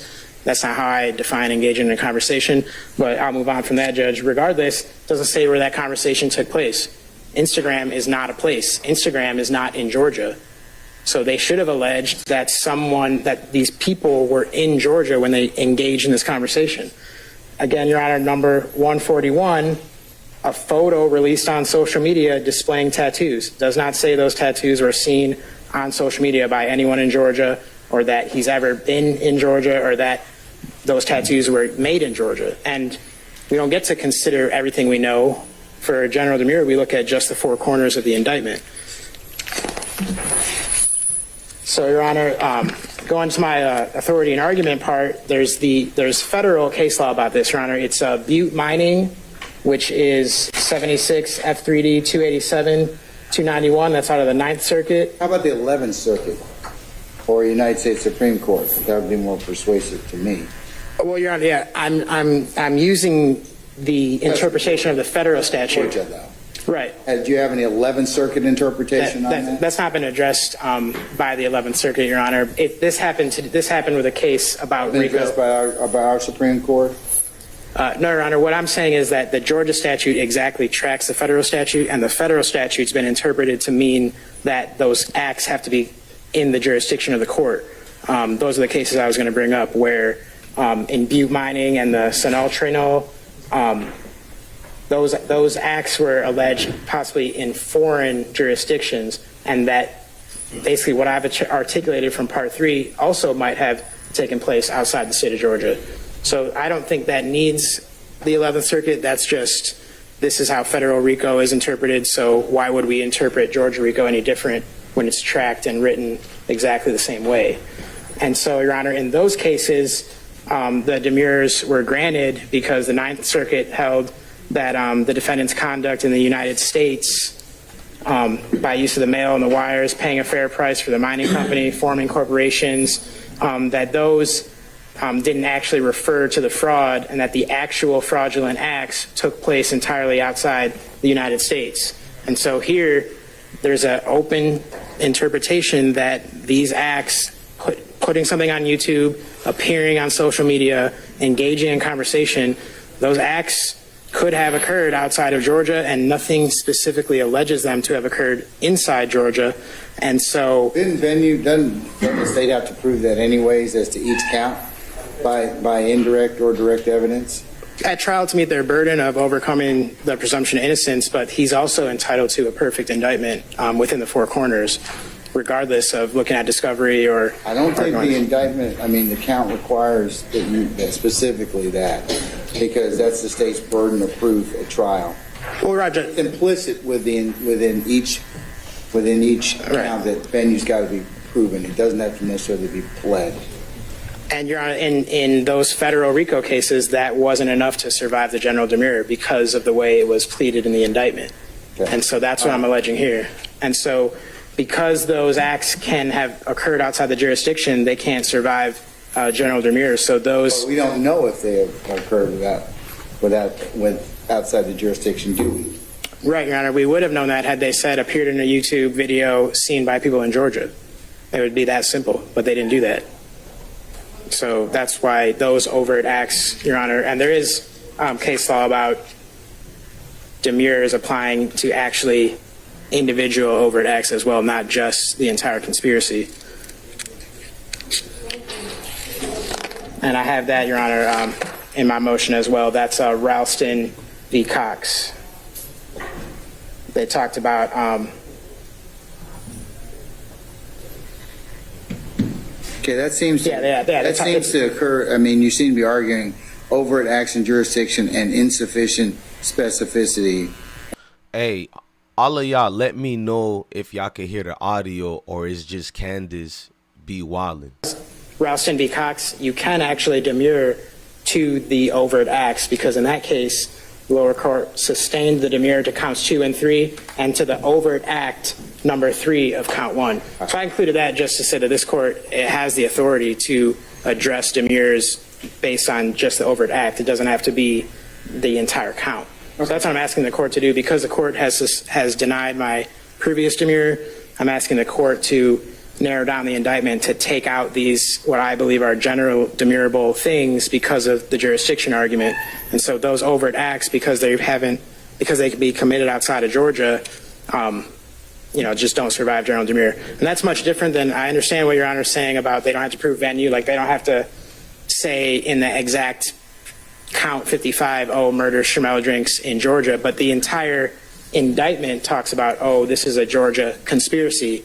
But just like in Butte Mining and the Coca-Cola case and the Sunel Trail cases that I cited, in those cases, it was a federal United States conspiracy, but those, overt acts that were outside the jurisdiction possibly could not survive general demurrer, Your Honor. So that's what I'm asking here. It would have been simple to just say what exactly the overt act is doing, because in the other ones, like when you say murder Schmel drinks, we can assume that happened in Georgia because it says honor about. Thank you to Ken Goddess for $1 billion Cash App. Thank you, beautiful queen. Georgia. That's the problem that's missing, Your Honor, and it doesn't allege that it was created in Georgia. The act they're alleging is appearing on social media. And so that's what I contend to this court, is that you can appear on social media outside the jurisdiction, and that would have easily been solved if they would have just wrote seen by people in Georgia. I think, it's like a tree falling in the forest type of thing. Like you can allege that he appeared on it, but then you also have to allege that it was seen. Otherwise, it's not an overt act. Thank you. Mr. Floyd? Yes, briefly, Your Honor. I am at a loss for this "it has to be seen" argument. I mean, Mr. Farley is basically coming up with every requirement he can possibly think of and throwing them out as though they're in the statute or they're in a case. They're not. The reference to the Cox case, Cox is a former Fifth Circuit case from 1941, 29 years before the federal statute was enacted, 39 years before the Georgia statute was enacted. Whatever else, and a civil case at that, whatever else it has to do with, it doesn't have anything to do with a demurrer to Georgia RICO. Most of the cases he cites are civil cases, not criminal cases. Different standards of pleading. The indictment on page 12 alleges that the crime took place in Fulton County, Georgia. Just to begin with. It's right there. Second, the text of OCGA 1614.3 sub 5, which is the definition of racketeering activity, makes it abundantly clear that acts committed outside Georgia, and in fact outside the United States, can be acts of racketeering activity or overt acts for purposes of Georgia RICO. Hey, Blue said the judge be watching their videos on YouTube. Hey, that's a fact. This nigga got 2 errands on, bruh, during trial. Specific violations of Georgia law, right? And that's the overwhelming majority of what we're talking about here. Second, it incorporates the full definition, the entire definition of racketeering activity from federal RICO.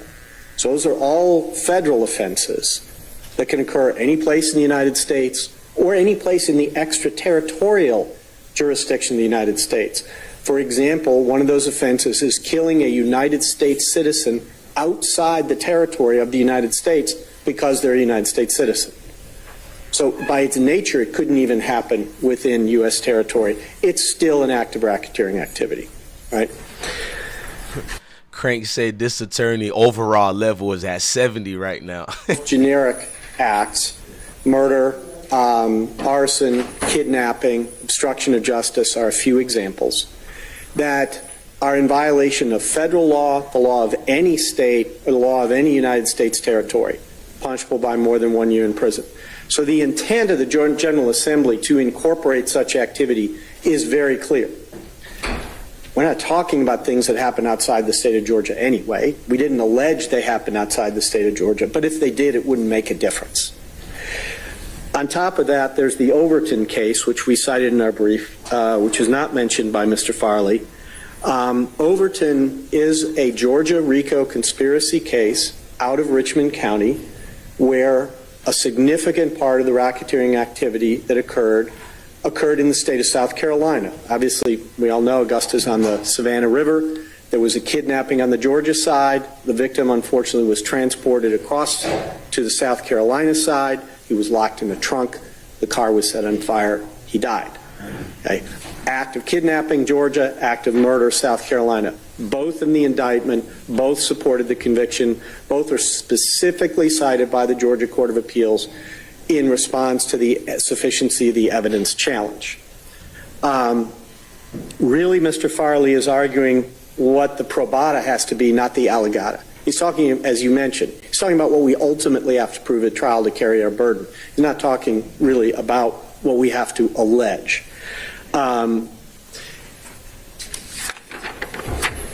But the sense that there is some possibility that an act occurred outside the state of Georgia because the state did not specifically allege that it occurred inside the state of Georgia, I don't know how that has any impact at all in a conspiracy case where the state has alleged the conspiracy violation occurred here. And the argument that anything that happens outside the state is automatically excluded simply does not fit with the statutory text. All right. As it pertains to special and general murder, 2 overt acts in jurisdiction, this court will deny the defendant's motion. All right, Mr. Menendez, number 3, overt acts and insufficient specificity of vague terms. Yes, Judge. This is just special here as to several parts of the indictment. I'm referring again to Part 3, the only overt acts that Mr. Farley's alleged to be in out of 191, that's number 95, 103, 110, 120, 132, and 141. Those are the ones I'm talking about here. Your Honor, here, the court's actually pretty clear. I mean, the Sarajewski case, held that that indictment was deficient and that it lacked any description of what was alleged to be threatening communication. So here in this motion, Your Honor, I'm shifting our focus to these vague terms that they're putting in the indictment that Mr. Farley is entitled to have be more specific so that he can be prepared to defend himself at trial, because he is entitled to an indictment perfect in form within its four corners. And the key thing here, Your Honor, under Sarajewski is that it needs to be sufficient so that he can avail himself of a defense, to prepare himself for a defense. He's not given enough intelligence here about what he's even going to be fighting. So just like when Sarajewski dismissed that count for threatening communication or endeavor to impede, that's what I'm arguing here, Your Honor. There's also the Delaby case that didn't survive a special demurrer. That had the term intimidation being insufficiently specific. So, Your Honor, each of these overt acts, except for 173 and 176, do contain terms that are so vague that we can't possibly prepare our defense intelligently within the four corners of the indictment, Your Honor. And he can't be sufficiently apprised of what he's going to be prepared to meet at trial. 173 and 176, I do concede, okay, those are specific enough. It talks about shooting a person with a gun. That shooting with a gun, that can't be committed in any other kind of way. But importantly, Your Honor, the Delaby court holds that the term intimidation was impermissibly vague because intimidation can be committed in so many different ways. And again, Your Honor, despite its age, Ralston v. Cox is still good law. It's an example where the court has the authority to demur specific overt acts of conspiracies, not just whole conspiracy. And so, Your Honor, now I want to go to each of these acts and the allegations and how they're vague. So number 95, again, appearing in a video released on social media, doesn't say what that means. What do you mean appear in a video? And just the proof of what I'm saying, Your Honor, is the way it's been talked about at different points here in this case in the proffers. Appear in a video, appearing doing what? Saying what? Rapping, dancing, what?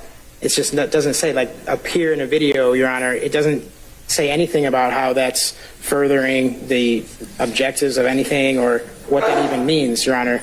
Same thing with number 103, that he appeared in a YouTube video titled Mob Ties and that the defendants were flashing gang signs with lyrics. He doesn't say, does he even say these lyrics? Does he mouth them? Did he write them? Does he rap them? What? It doesn't say, Your Honor. It just says he appeared in a YouTube video and then says defendants were flashing gang signs with lyrics. Which defendants? It should have said which ones. It should have said what they mean by appear. It should have said what they mean by the lyrics. What is the significance of the lyrics and Tupac and Hit 'Em Up? Doesn't say. Just says he appeared in there. Same thing with 110, Your Honor, a YouTube video of a song of Mr. Wunny Lee saying vaguely and sufficiently that he appeared in it. At first bond hearings, they tried to say like he was saying the lyrics or he had something to do with the lyrics.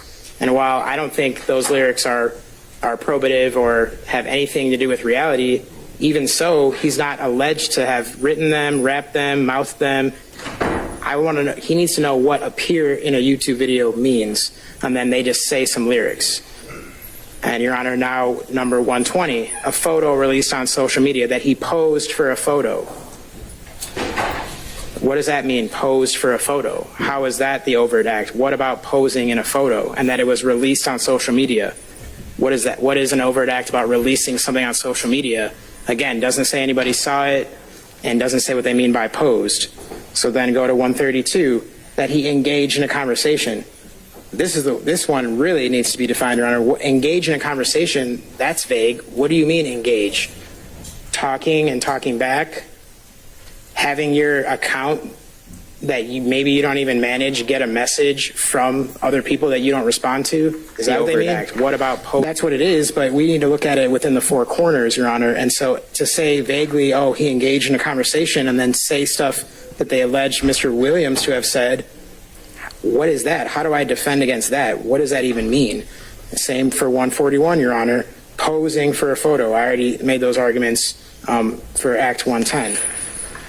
So, Judge, those are the ones. They're all impermissibly vague. They each contain at least one vague term that needs to be further defined because it's not defined enough, just like in Delaby and just like in Sarajewski, where those things were not sufficiently defined. Here, I would argue to the court, we have terms that are even more vague than the terms in those courts which didn't withstand a special demurrer.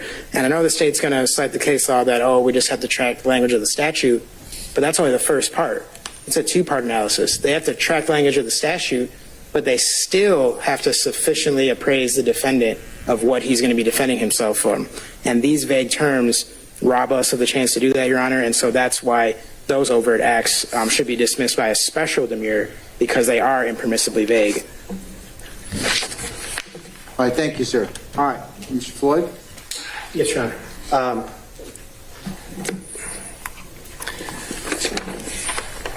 First point is the state is not required to allege every overt act, and the state is not required to allege overt acts in great detail. That's the law. They are not separate counts. They are overt acts as part of an overarching count. And so the level of specificity which Mr. Farley is seeking is simply not required. I can only say it strikes me as feigned confusion here. As to each of these acts, the state has alleged the specific date. It has alleged everybody who's involved. It's not like he doesn't know what we're talking about. Okay? The individuals in almost every one of these acts that are referenced, other than Mr. Farley, are co-defendants. The idea that he is bewildered at what it means to appear in a video, to appear in a photograph, is simply an untenable argument. What does it mean to be released? Well, people talk about releasing videos, releasing movies, releasing all kind of TV shows, etc. all the time. Social media, not exactly a vague term. And numerous times we've mentioned the specific platform, like YouTube. A conversation, again, not real confusing, particularly since we've quoted language from the specific conversation. And he has the videos. He has the photos. He has the transcripts and recordings of the conversations. And so under the standards that we've cited before, including Sanders versus State, that is more than sufficient. We're not talking about something where Mr. Farley wasn't present, and we're not talking about something that Mr. Farley hasn't received in discovery. We're not talking about something that's some grand mystery about what's going on. I've never seen a case that said this is demurrable, and I don't think this is going to be the first one. If Your Honor has any questions, I'd be happy to address them. No, I don't. Very briefly about that, discovery has nothing to do with here. It's not feigned or not feigned. It's that you need to do the legal analysis. You need to put everything out of our mind except for the four corners of your head. Case law is very clear about that. So it doesn't matter that I've seen the videos. He's entitled to an indictment perfect and form within its four corners to sufficiently appraise himself. So all that extra stuff is actually not part of the court's analysis. It needs to be restricted to the indictment itself only. We are going to feign ignorance because we pretend for purposes of the error that we don't get know them lights else up. Don't be except for the an indictment. That's what it F4 means. your whole life. Your Honor, Sanders versus State, unanimous decision, Georgia Supreme Court, 2022. The additional detail desired by Sanders may be supplemented by the pretrial discovery he receives any investigation or counsel conducts. All right. I'm going to deny your motion in regards to General Demurrer, Special and General Demurrer's 3 overt acts and insufficient specificity of vague terms. Let's move on to the issue involving unindicted co-conspirators, Mr. Menendez. Okay, thank you, Judge. And the last 3 are actually very short and straightforward. I can probably get all 3. That'd be fine. Okay. Unindicted co-conspirators, insufficient nexus, and distinguishment between overt and predicate acts? Yes, Judge. Those are the same arguments under special demurrer that he's entitled to an indictment, perfect in form, that within its four corners puts him on notice of what he's going to defend himself against. This judge The way don't that like fails them. in this regard is that they just say in the indictment that Mr. Farley and the other co-defendants, together with unindicted co-conspirators, did these things. Well, for the indictment to be perfect in substance and form within its four corners, they need to say who those unindicted co-conspirators are. So that is the substance of this motion, Your Honor, merely that it doesn't withstand a special demurrer because it includes these unindicted co-conspirators without telling us anything about them or who they are. So that's that one. Number 5, Your Honor, it's just an insufficient nexus because under Schiffels v. Kemper Financial Services, which again, yeah, it's a civil case, but that's something unique about RICO is that it does have a civil component and a criminal one. And there's no difference in how those are decided. There's a difference at trial of what their burden is, either preponderance or beyond reasonable doubt. But as far as demurrers, there is no difference, and there is a civil application of RICO. And in that application, Schiffels v. Kemper Financial Services, they say that to allege a conspiracy to violate Georgia RICO, the state would have to plead that each defendant knowingly agreed to conduct the affairs of a particular enterprise, and that each conspirator agreed to the commission of the predicate acts, and that each defendant knew that those predicate acts were part of a pattern of racketeering. So how can I do that when I don't know who these supposed unindicted co-conspirators are? So, Your Honor, again, under Schiffels, it says conclusory allegations of conspiracy are not sufficient to allege a criminal act under OCGA 16-4-14 and 16-14-8. Rather, the state must allege facts from which one can infer each defendant's agreement to violate the laws the state contends constitute the racketeering activity. So, Your Honor, for those reasons, it can't survive a special demurrer to have an indictment that says, oh, together with unindicted co-conspirators, because then how are you on notice of how to defend yourself? How are you on notice about what attorney you want to hire, whether you want to make a plea, when you don't know whether that specific intent is going to be satisfied? You don't know who these unindicted co-conspirators are. That's a pretty simple thing, Your Honor. I think that line, unindicted co-conspirators, either needs to be removed or needs to be re-indicted to tell us who those unindicted co-conspirators are. As far as insufficient nexus, Your Honor, that's the one I was just talking about before that the allegations need to allege facts to infer that each defendant's agreement to violate the laws. That was actually, I was talking about the nexus, Judge, my bad. There, they don't allege that, Your Honor. So the nexus between the enterprise and the conspiracy is insufficient by this indictment. And then lastly, Your Honor, they say overt and predicate acts, the part that I referred to in count 1, where they say that some of these, certain of which are acts of racketeering, that's again not acceptable under a special demurrer. They need to say which are the overt acts and which are the predicate acts. They can't just list them and then say certain of these are acts of racketeering. They need to say these are the acts of racketeering, these are the overt acts that aren't. Because otherwise, how do I know which one they mean is which? So those three, Judge. Insufficient nexus, that applies to the entire count 1. But as far as the distinguishing between overt and predicate acts and unindicted co-conspirators, that's just something that also needs to be included, Your Honor. All right, sir. Mr. Floyd? Yes, Your Honor. So we have unindicted co-conspirators, insufficient nexus, and distinguishment between overt and predicate acts. Yes, sir. And then we'll move on. I think there's... Mr. Menendez, you haven't dealt with duplicative counts. Oh, Your Honor, I think Mr. Floyd said a different colleague. I'll handle that response, Your Honor. Okay, all right, okay. All right. So on number 4, Your Honor, unindicted co-conspirators, no case cited by Mr. Farley that says we're required to identify those, and kind of misses the fact that they are unindicted. And there's a problem with identifying individuals who are unindicted in an indictment because they don't have the ability to come in and demur or otherwise seek relief. Their reputation can be devastated, but they don't have standing to come in and do that. That is why it presents, I can't say it never happens, But that is why the state and also the federal government are very reluctant to do that. And you see things like unindicted co-conspirator A or unindicted co-conspirator 1 referred to in indictments, because that person doesn't have a chance to come in and respond. They're not a party. There are some jurisdictions that suggest it may be unethical to do so. It's not a universal rule, it's a practice, but it makes sense. Second, we've identified all unindicted co-conspirators who are known to us in discovery. We haven't held anything back on that.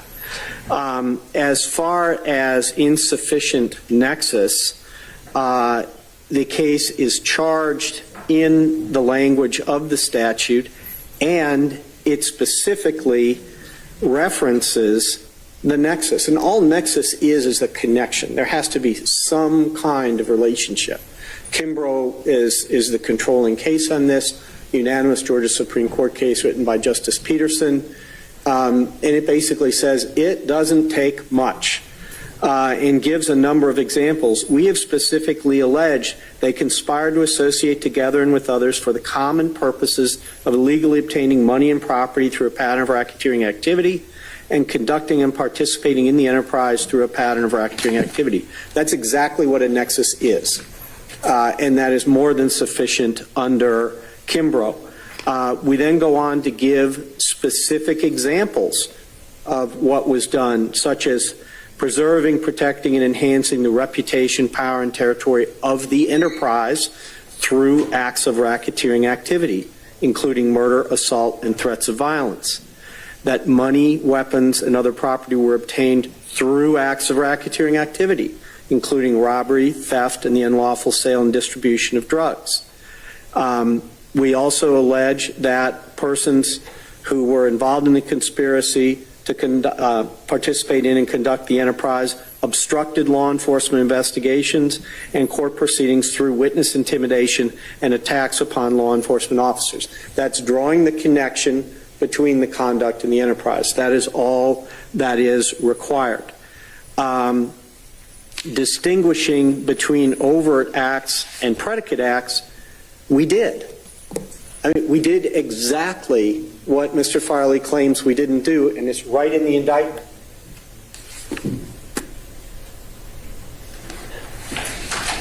It's a key dramatic moment when the screen went dead black on me just as I picked it up. Your Honor, I'll just start with Act 1, and I'll blessedly stop with Act 1 because there's 191 of them. But in that case, we talk about aggravated assault with a deadly weapon, a firearm against the person of Reginald Pettis. Go through the allegation. In violation of Georgia law pursuant to 16-521, which is an act of racketeering activity under OCGA 16-4-3 sub 5A little v, and an overt act in furtherance of the conspiracy. Where it is both, we say exactly that. We do it over 70 times. Where it is only an overt act, we do not make the reference to the underlying incorporating provision from RICO. An example of that is number 7, which involves Mr. Murphy. We consistently did that throughout the indictment. That's exactly what he's complaining of. The thing he says is missing is there. Okay.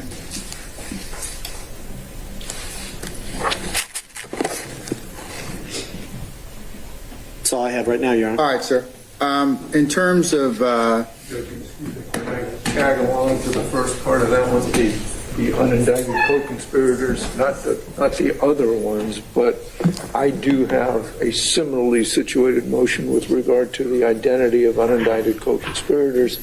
In the indictment does say the defendant conspired to associate together and with others. Doesn't say who the others are, and we can argue this at a separate time. I have no problem with that, but I do want to say, in contradiction to what Mr. Floyd said, that we routinely file motions for the names and identities of unindicted co-conspirators. They may not be put in the indictment but we routinely are provided with a list of unindicted co-conspirators because we all are entitled to know who we have conspired with, number one, and whose statements may or may not be able to be used against us under 801 D2E. So I just want to tag in on that one. All right, thank you, sir. All right, based upon the arguments and the applicable case law, I'm going to deny defendants unindicted, amended special and general demurs for unindicted co-conspirators. I'm going to deny insufficient nexus, that's general demurs, special demurs 5. I'm going to deny distinguishment between overt and predicate acts. This nigga here. And I think that gets us to the duplicative counts in terms of general and special demurs, as well as the motion to sever counts, motion to sever the trial of defendant, motion to declare the Georgia gang statute and corresponding rule of evidence 418 unconstitutional and the Georgia RICO statute unconstitutional. And Your Honor, I was wondering, I know we're getting late into the day. I'm going to be here all day, all week. So if the court would like to 2 shows daily. Here's the one I'm doing tomorrow, and just hear Mr. Floyd's. That's as amenable to me or the court. Okay, Mr. Floyd, what else are you arguing, sir? I've got severance and constitutionality, Your Honor. All right, let's go ahead and roll those up at this point in time, and then I can. Is that the only other two? Ms. Rosenwasser will handle the rest? I believe the only, I think it's those, and then I'm handling the one about the duplicative. And yes, I'm sure I can. We'll push that till tomorrow, along with the other ones related as it relates to you. But just so we handle the ones involving Mr. Floyd this evening. So, sir, if you could go ahead and continue with that. Okay. Well, I think Mr. Menendez may want to make his argument first. All right. Yes, I'm prepared to respond to both. So you're going to do the motion to sever? Yes, sir. Okay. And that's just his, not the counts, just the severance, right? I was going to do both. Okay, you can do, okay, so that's, you'll do the motion to sever counts and the trial, and then the unconstitutionality of the gang statute? RICO statute. RICO statute, okay, all right. And Your Honor, I can take the gang statute, or I believe Mr. Carlson was interested in that one, but if he's... And 418, yeah, you can, okay, that's fine, that's fine. Okay, all right. Okay, Mr. Menendez, go ahead, sir. Yes, thank you, Judge. As far as severing counts, what I'm asking here, Your Honor, for Mr. Farley is to sever his trial into count 1, the RICO count, and then another trial that has the other counts that he's alleged to be in, which is 49, 50, 51,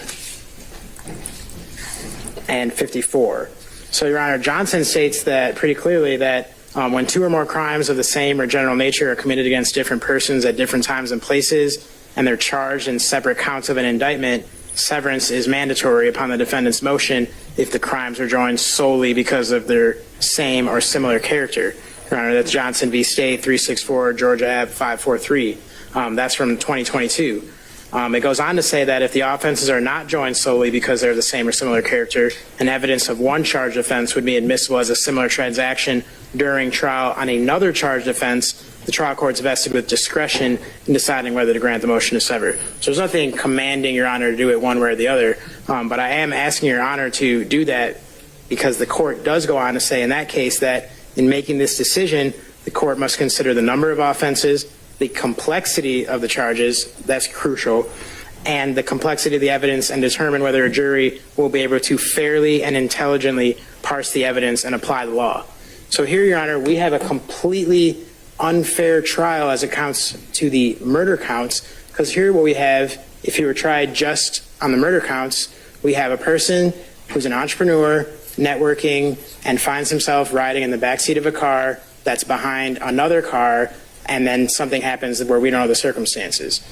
So, Your Honor, that's a very different kind of trial than me having to fight that on its own versus me having to fight that now with all these people and all these attorneys and all this evidence of RICO going back to 2013, 2015, wiretaps, all this stuff, just to simply decide whether sitting in the backseat of a car makes you a party to a murder when there's no other assistance alleged and he's merely present, merely associated.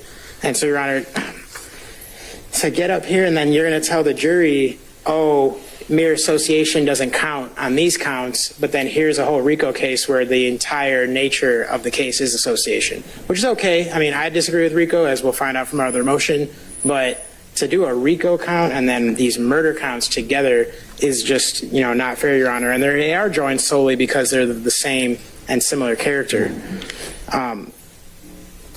So that's that, Your Honor. I mean, there is nothing.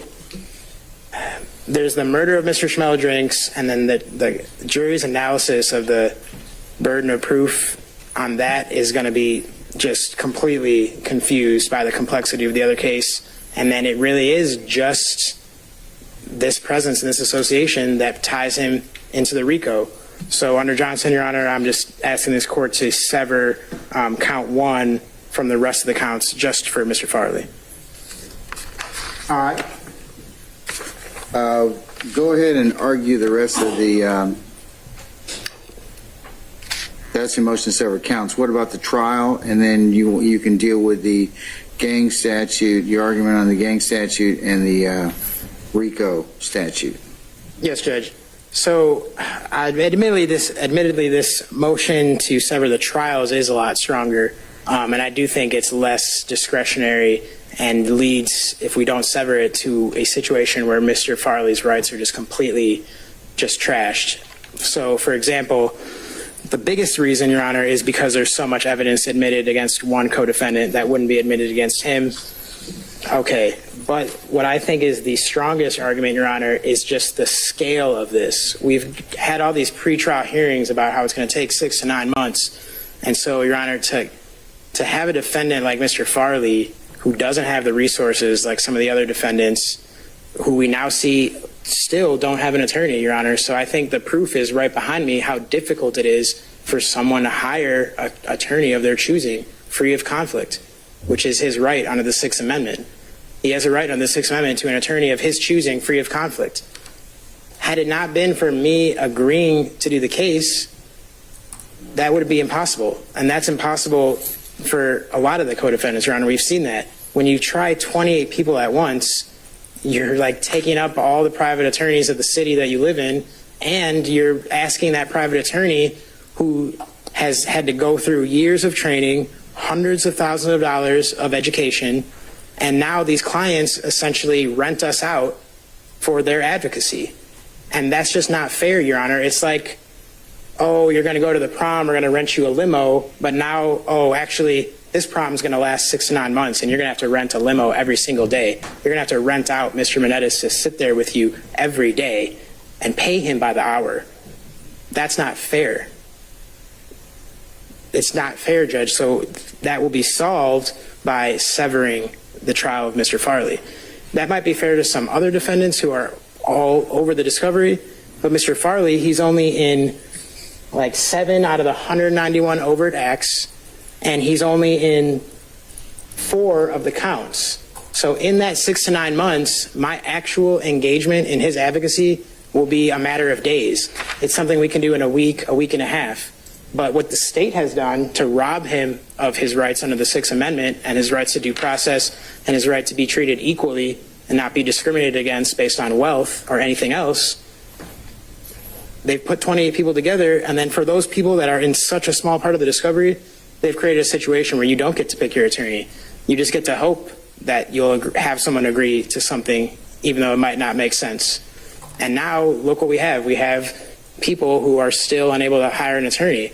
And I think part of it is because of this lack of severance. And so, Judge, to force Mr. Farley to sit there with a paid advocate who's not going to do anything for months at a time is not fair, Your Honor. They're essentially picking his attorney for him by saying, oh, you got to have this amount of money or otherwise you can't defend yourself, which is not fair because what he only needs is someone to defend him for a few weeks. And this RICO count, they could easily just prove just those overt acts and the existence of a conspiracy. It's not going to take a long time. They're going to say, oh, you're going to make us redo this RICO conspiracy over and over and over. No, they just got to show what they say is seemingly based on the rulings of my other motions. It's not that hard. A nexus, a few overt acts, a pattern, and that's it. That can be done with just a handful of witnesses in addition to his other counts, Judge, but that should be separate. That way it can be done in like a week and a half, and that way Mr. Farley isn't forced to defend himself in the way that he has to resort to because of money and because of this sort of wealth discrimination of accusing this many people at once of something, Your Honor. And so I included other arguments, of course, but those have been articulated by other co-defendants in the past. It's more just for the record. But I do cite some things like Morris v. State, whenever it appears necessary to determine a fair determination of the guilt or innocence of a defendant. To have a fair determination of that, Your Honor, Mr. Farley should have his trial severed so that it can be just a week and a half, and then he can have an attorney of his choosing, free of conflict, and he can have his due process and his confrontation under the Fifth and the Sixth Amendments. Okay, let's move on to now the your argument in terms of the gang statute, unconstitutionality, as well as the RICO statute. Yes, Which one do you want, Your Honor? I'm doing RICO. Ms. Rosenwasser is doing gang. Okay, let's see then. I will table Ms. Rosenwasser's one till tomorrow. She's doing the gang statute? Madam? Yes, Is that what you're doing? Okay, all right. I'm sorry to interrupt. That's okay. No, that's fine, sir. Okay, then you're doing unconstitutionality RICO. Yes, sir. All right, handle that for me, please. Let's do that tonight. Yes, Judge. Things don't change until they get challenged. Our country has a long history of case law that then realizes, oh, this was wrong, and it just takes someone doing the right thing and challenging that for that determination to even go up to a higher court, Your Honor. So that's why I am objecting to these. Your Honor, just because something has been deemed constitutional in the past just doesn't mean that it is, and I think this case specifically. What's your basis to have for me as the trial judge in this case to have it declared or the unconstitutional? It hasn't our Supreme Court already passed on this issue? Not as it pertains to this exact set of facts. That's why this is distinguishable, Judge. One, the scope of it and the financial aspect, but also the First Amendment aspect. We have several overt acts here that involve artistry, just entrepreneurship, clothing, and that's an unconstitutional application of finding someone accountable criminally for something. Well, I think the state's argument is when those acts, and this is what I guess we'll find out at trial, whether or not those acts are basically admissions. So exactly, Your Honor. So that's something we'll take up at trial. Yes, Judge. And I of course, I don't expect the court to rule in my favor on this, but I do want to have it for the record. And you never know, this is a chance to do something cool. And I think it is the right thing, Your Honor. The vagueness as well of the RICO statute. Well, you have to have a good faith basis to challenge the statute. So I think you've raised one. If you're saying that is the issue of the interplay between the First Amendment and clothing, some other things. Yes, that is fine. Yeah. And you certainly are well within your rights, and you wouldn't be a good advocate if you weren't doing that on behalf of your client, okay? Yes, Judge. And just real quick for the record, the other things I put in my motion were the fact that they're able to put so much evidence in the indictment itself is unconstitutional. We don't get to do that for any other allegation. There's social media pictures in the indictment. Your Honor is going to read the indictment to the jury, and they're going to see actual evidence before they even get to the opening statements. That's not how it's supposed to work, Your Honor. Well, I'm going to read it. Well, actually, I'm going to tape it. So, and I don't plan on showing the picture. So. Yes, Judge. And then lastly, we don't have any mechanism here like we do in civil law to have a motion for summary judgment, which is a type of thing I think would have been granted for Mr. Farley here, because not only is the indictment doesn't allege anything, the discovery itself and the warrant affidavit itself for his arrest simply alleges presence and association. So there's nothing stopping the state when they're out to get somebody. They can just, in bad faith, with a warrant that doesn't say anything about how you're a party, just loop you into a big RICO case and then start pressuring you to cooperate or take some kind of deal, because what else are you going to do? But there is no mechanism pre-trial to have Your Honor look at any of that, and so that's another aspect. Well, I can't suppress the whole case, Judge. I can only suppress. I know, but as it pertains to your client, you filed some 23 motions. I think you're doing a fine job. Well, thank you, Judge. Okay. Anything else? Relates to unconstitutionality? No, Your Honor, that's all. Okay, all right. Thank you, sir. All right, Mr. Floyd.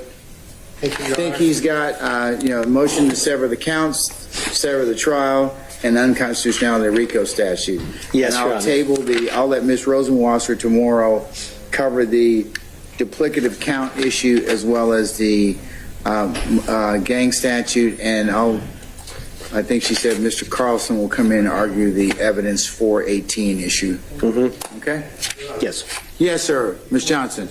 Response would just like to join in Mr. Menendez's motions with regards to the severance of the count and the trial itself. That's fine. Okay. All right. And Mr. Floyd, yes, sir. Whatever the ruling is, can I ask you to prepare an order on whatever grounds on the issues that I've denied? You prepare suitable 1 through 6, the amended special general. Yes, sir. All right, Will do. Let me rule on these things first, and then I'll let you. Depending how I rule on these, I may ask you to include these. Okay. Whatever the court's pleasure is. Okay. Yes. All right, sir. So severance.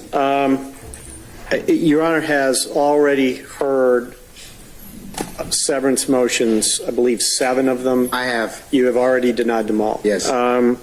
I had a feeling you'd remember, but just in case, I wanted to remind you.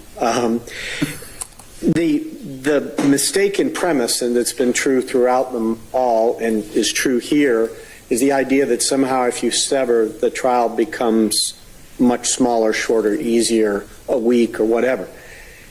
Unfortunately, it doesn't work that way. This is a conspiracy case. We're going to have to prove the enterprise. We're going to have to prove the overt acts, and the evidence is largely the same. I can't say it's exactly the same. I won't go that far, but it will be substantially the same in each circumstance. And so there's not that time efficiency that keeps getting rolled out in front of you simply doesn't exist.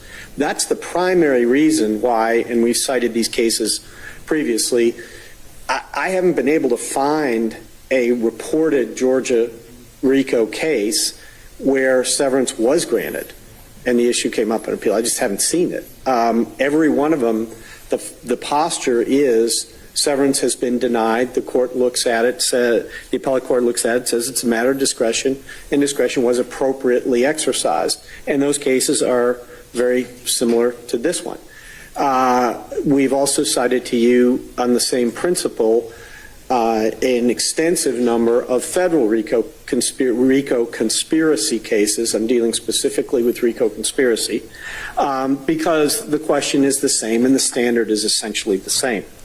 The problems that we've mentioned in the past, inefficiency, the trauma of causing individuals to testify repeatedly to violent acts they've suffered, the opportunities for witnesses to shape their testimony in subsequent trials, all of those considerations, that's not the entire list, but we've briefed it extensively in the past.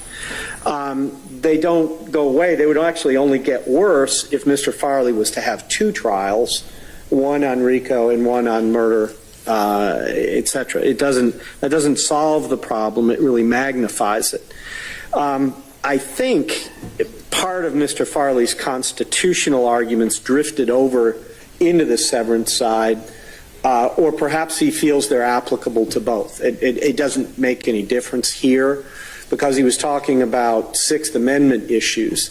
Mr. Farley has an attorney, and that's Mr. Menendez. Mr. Menendez has, as you pointed out, filed a very extensive list of motions on his behalf and is fighting for him as hard as he possibly can, as we would all expect him to do.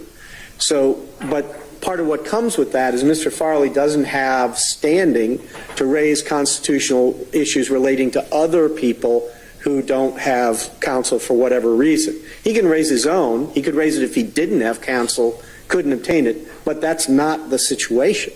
And therefore, that's just not an argument that's available to him.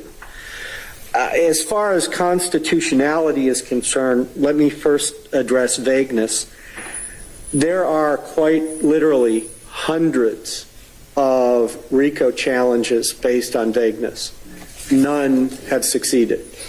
There are hundreds in the federal system. There's approximately a half dozen, I believe, in our system. And the counterpart state RICO statutes across the country, there's about another 35 or 36 of them. Many of those have been challenged. Vagueness has not worked once. Vagueness didn't work in the Rodriguez case against our gang statute either, for essentially the same reasons, because the statutes have a lot of similarities.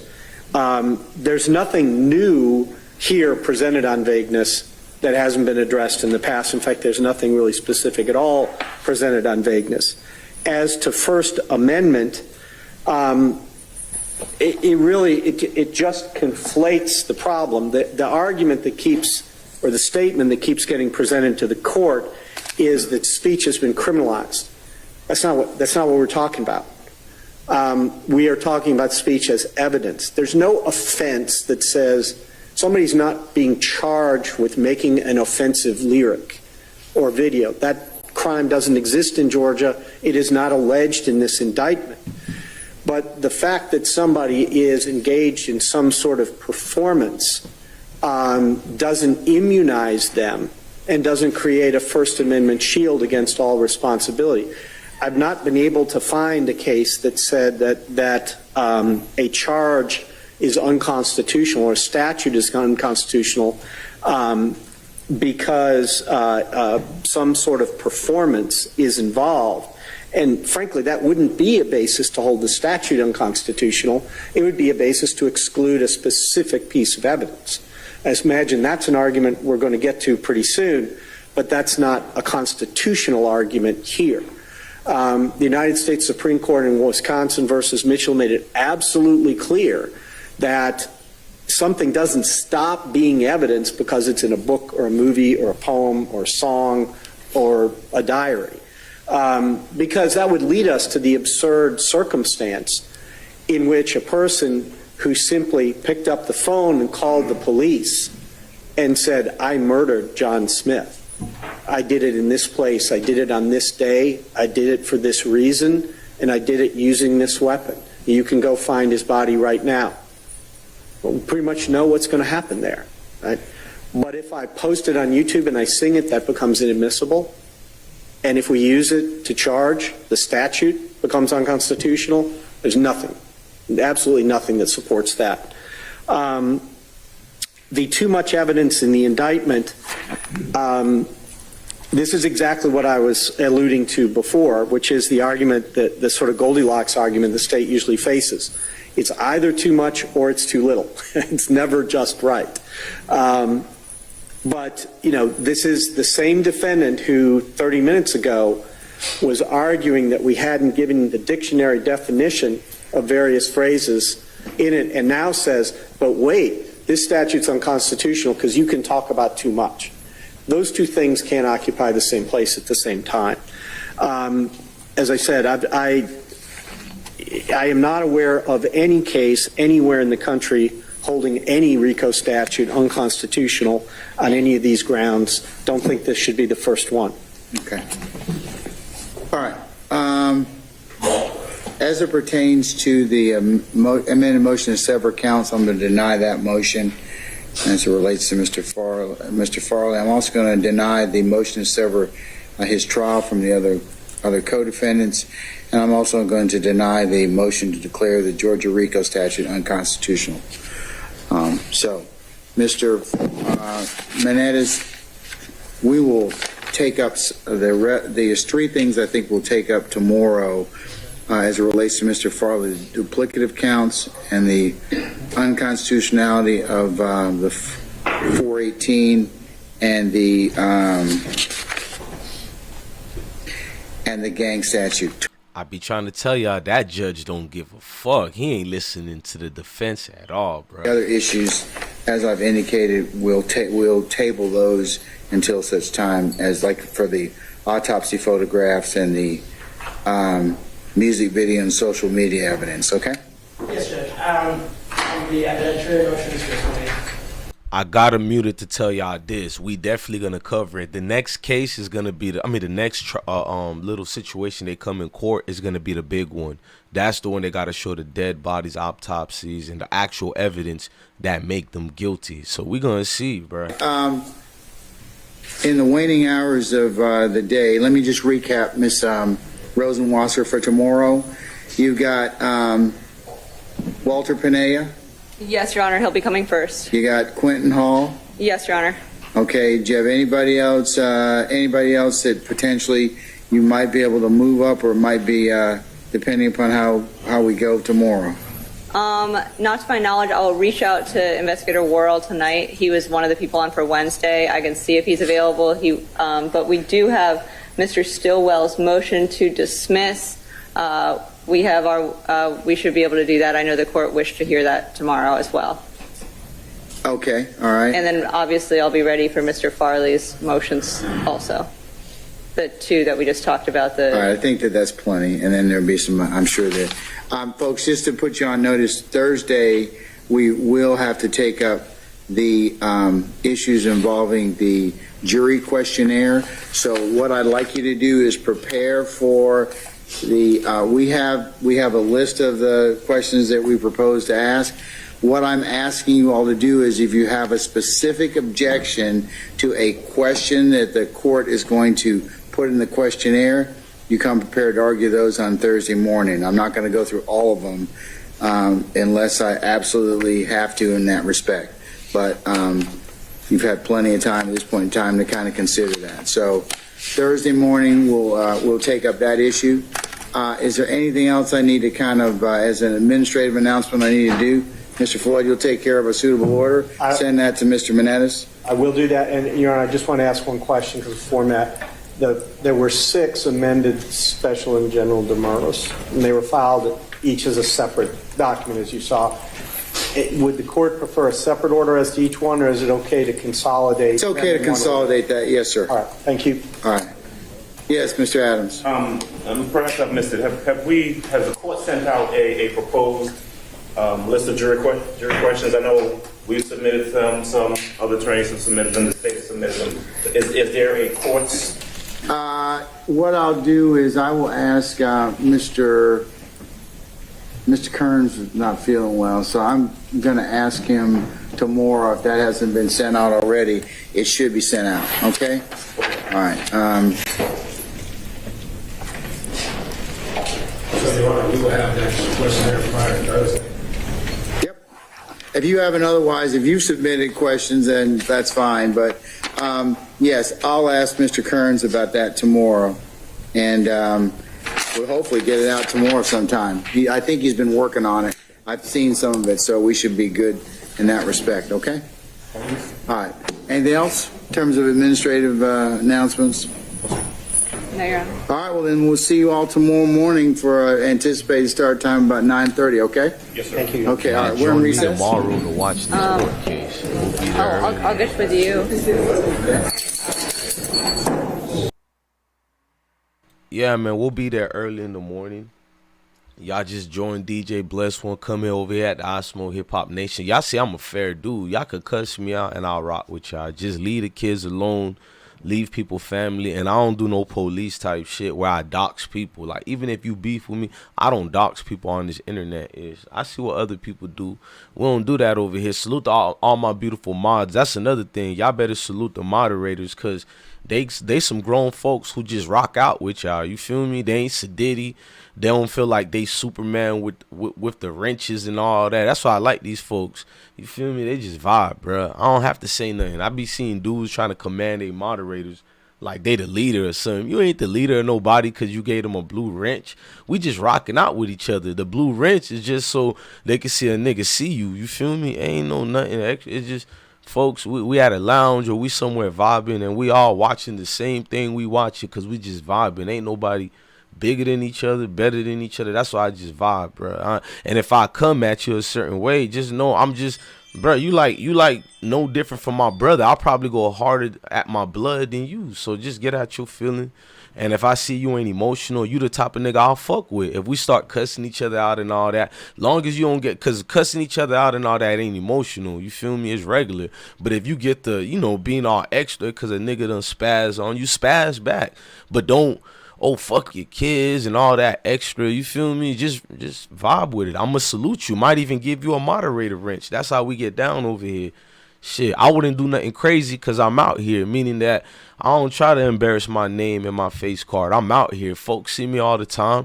I'm probably at your favorite plug or trap house near you, bro. That's factual, bro, on my kid's life right now. Meaning that I just get on this internet. I don't do the most. I don't know who this judge is. Even if I like YSL or I didn't like them, but I'ma always stand up for principles. But I actually do like YSL. I fuck with them heavy. Salute the Black Wizzle. He said, bless when you positive, most folks just way too negative. Yeah, I agree with you, bruh. Like, see, a lot of people don't know YSL in them, bruh. Like, I'm not acting like I know them like that, but I know too many family in Cleveland Avenue. I know people like saying Cleveland, but I ain't gang, so I only say Cleveland out of respect. But, you know, we citizens, I'm going to just say Cleveland. You know, my kids play in these areas, bro. Football, all that. Y'all seen it on the videos. Y'all seen me in all the different neighborhoods and all that. I don't fake it like these other. That's why I don't call myself no YouTuber. I would love to call myself a YouTuber if I was like them folks. They be on that weird vibe, bro. I don't get it, bro.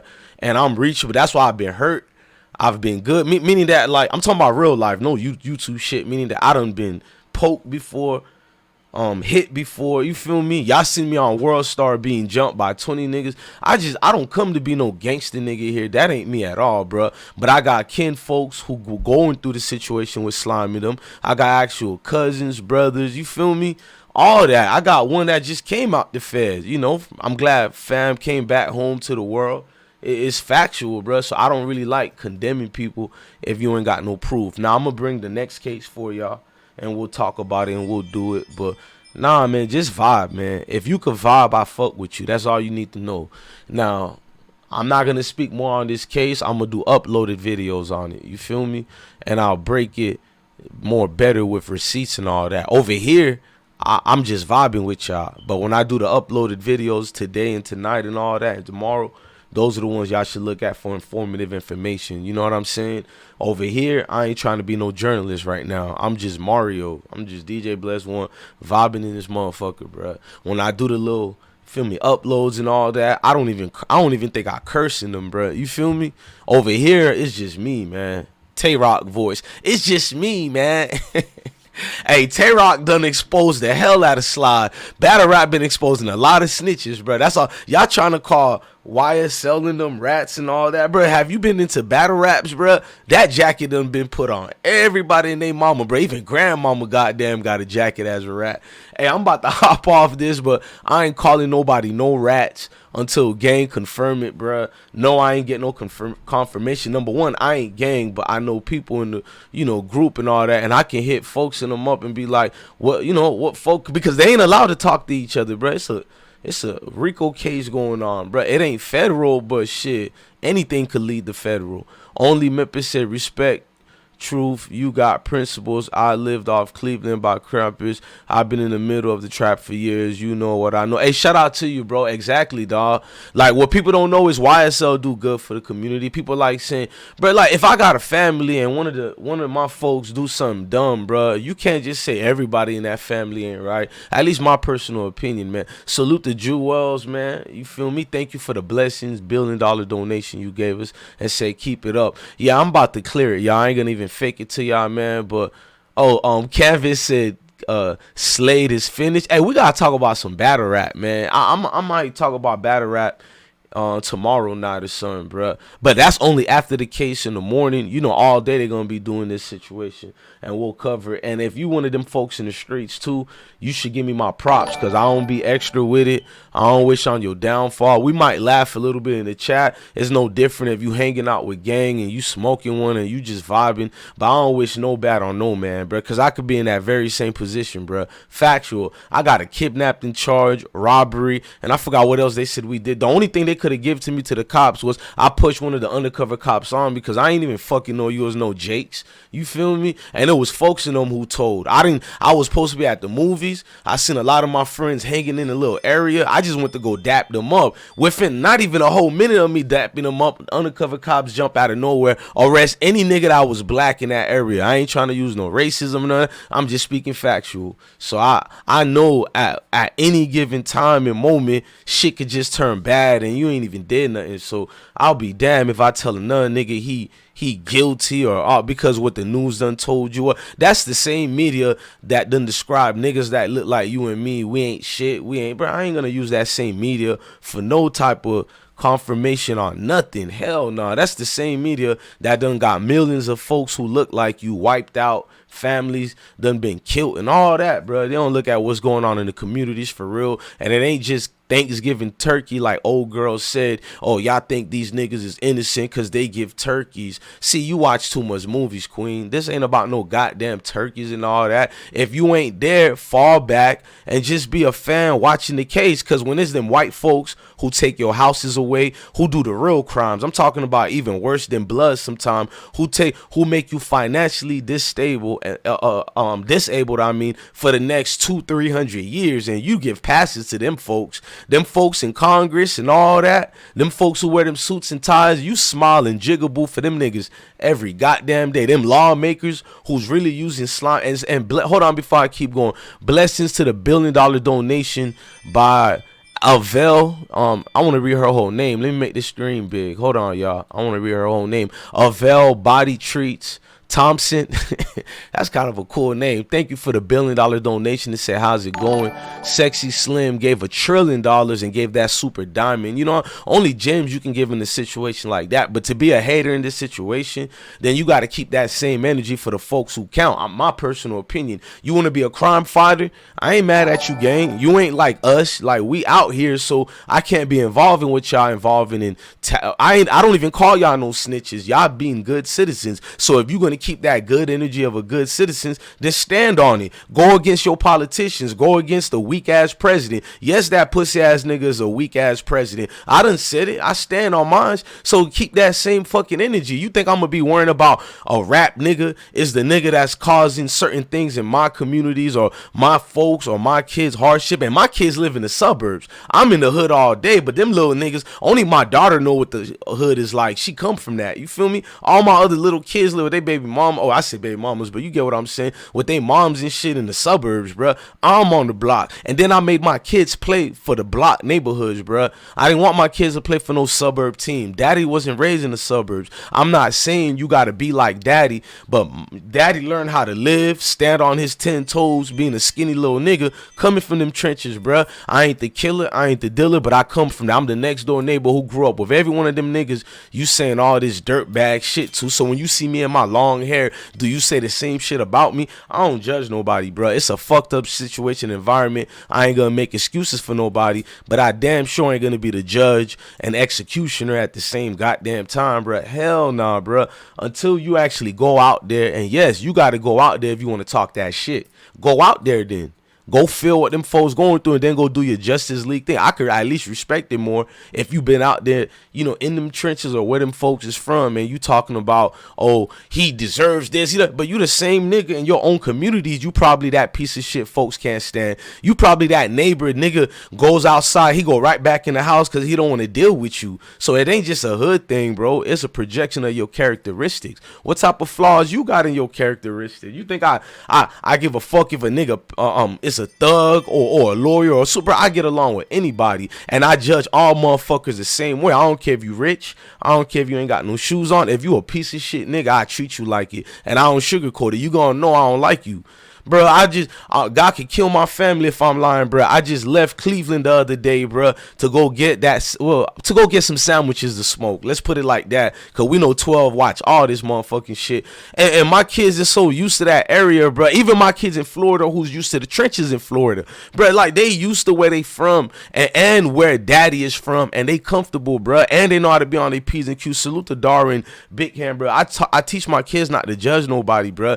They don't care if you in your flip-flop flip-flops at Walmart or in the trenches asking daddy for $1. Daddy ain't gonna why he asking me for money? If you ain't got it, you ain't got it. But if you got it, give it out, bruh. No, I ain't Robin Hood and I can't save everybody. He seen daddy just bought all this to smoke and you can't give a nigga $1. He gonna think daddy is a pussy ass nigga. So I teach go watch my videos of giving food and all that that was Atlanta we gave food to, because I don't want people to be like, you always giving things to Florida. Bro, I give to multiple states, bro.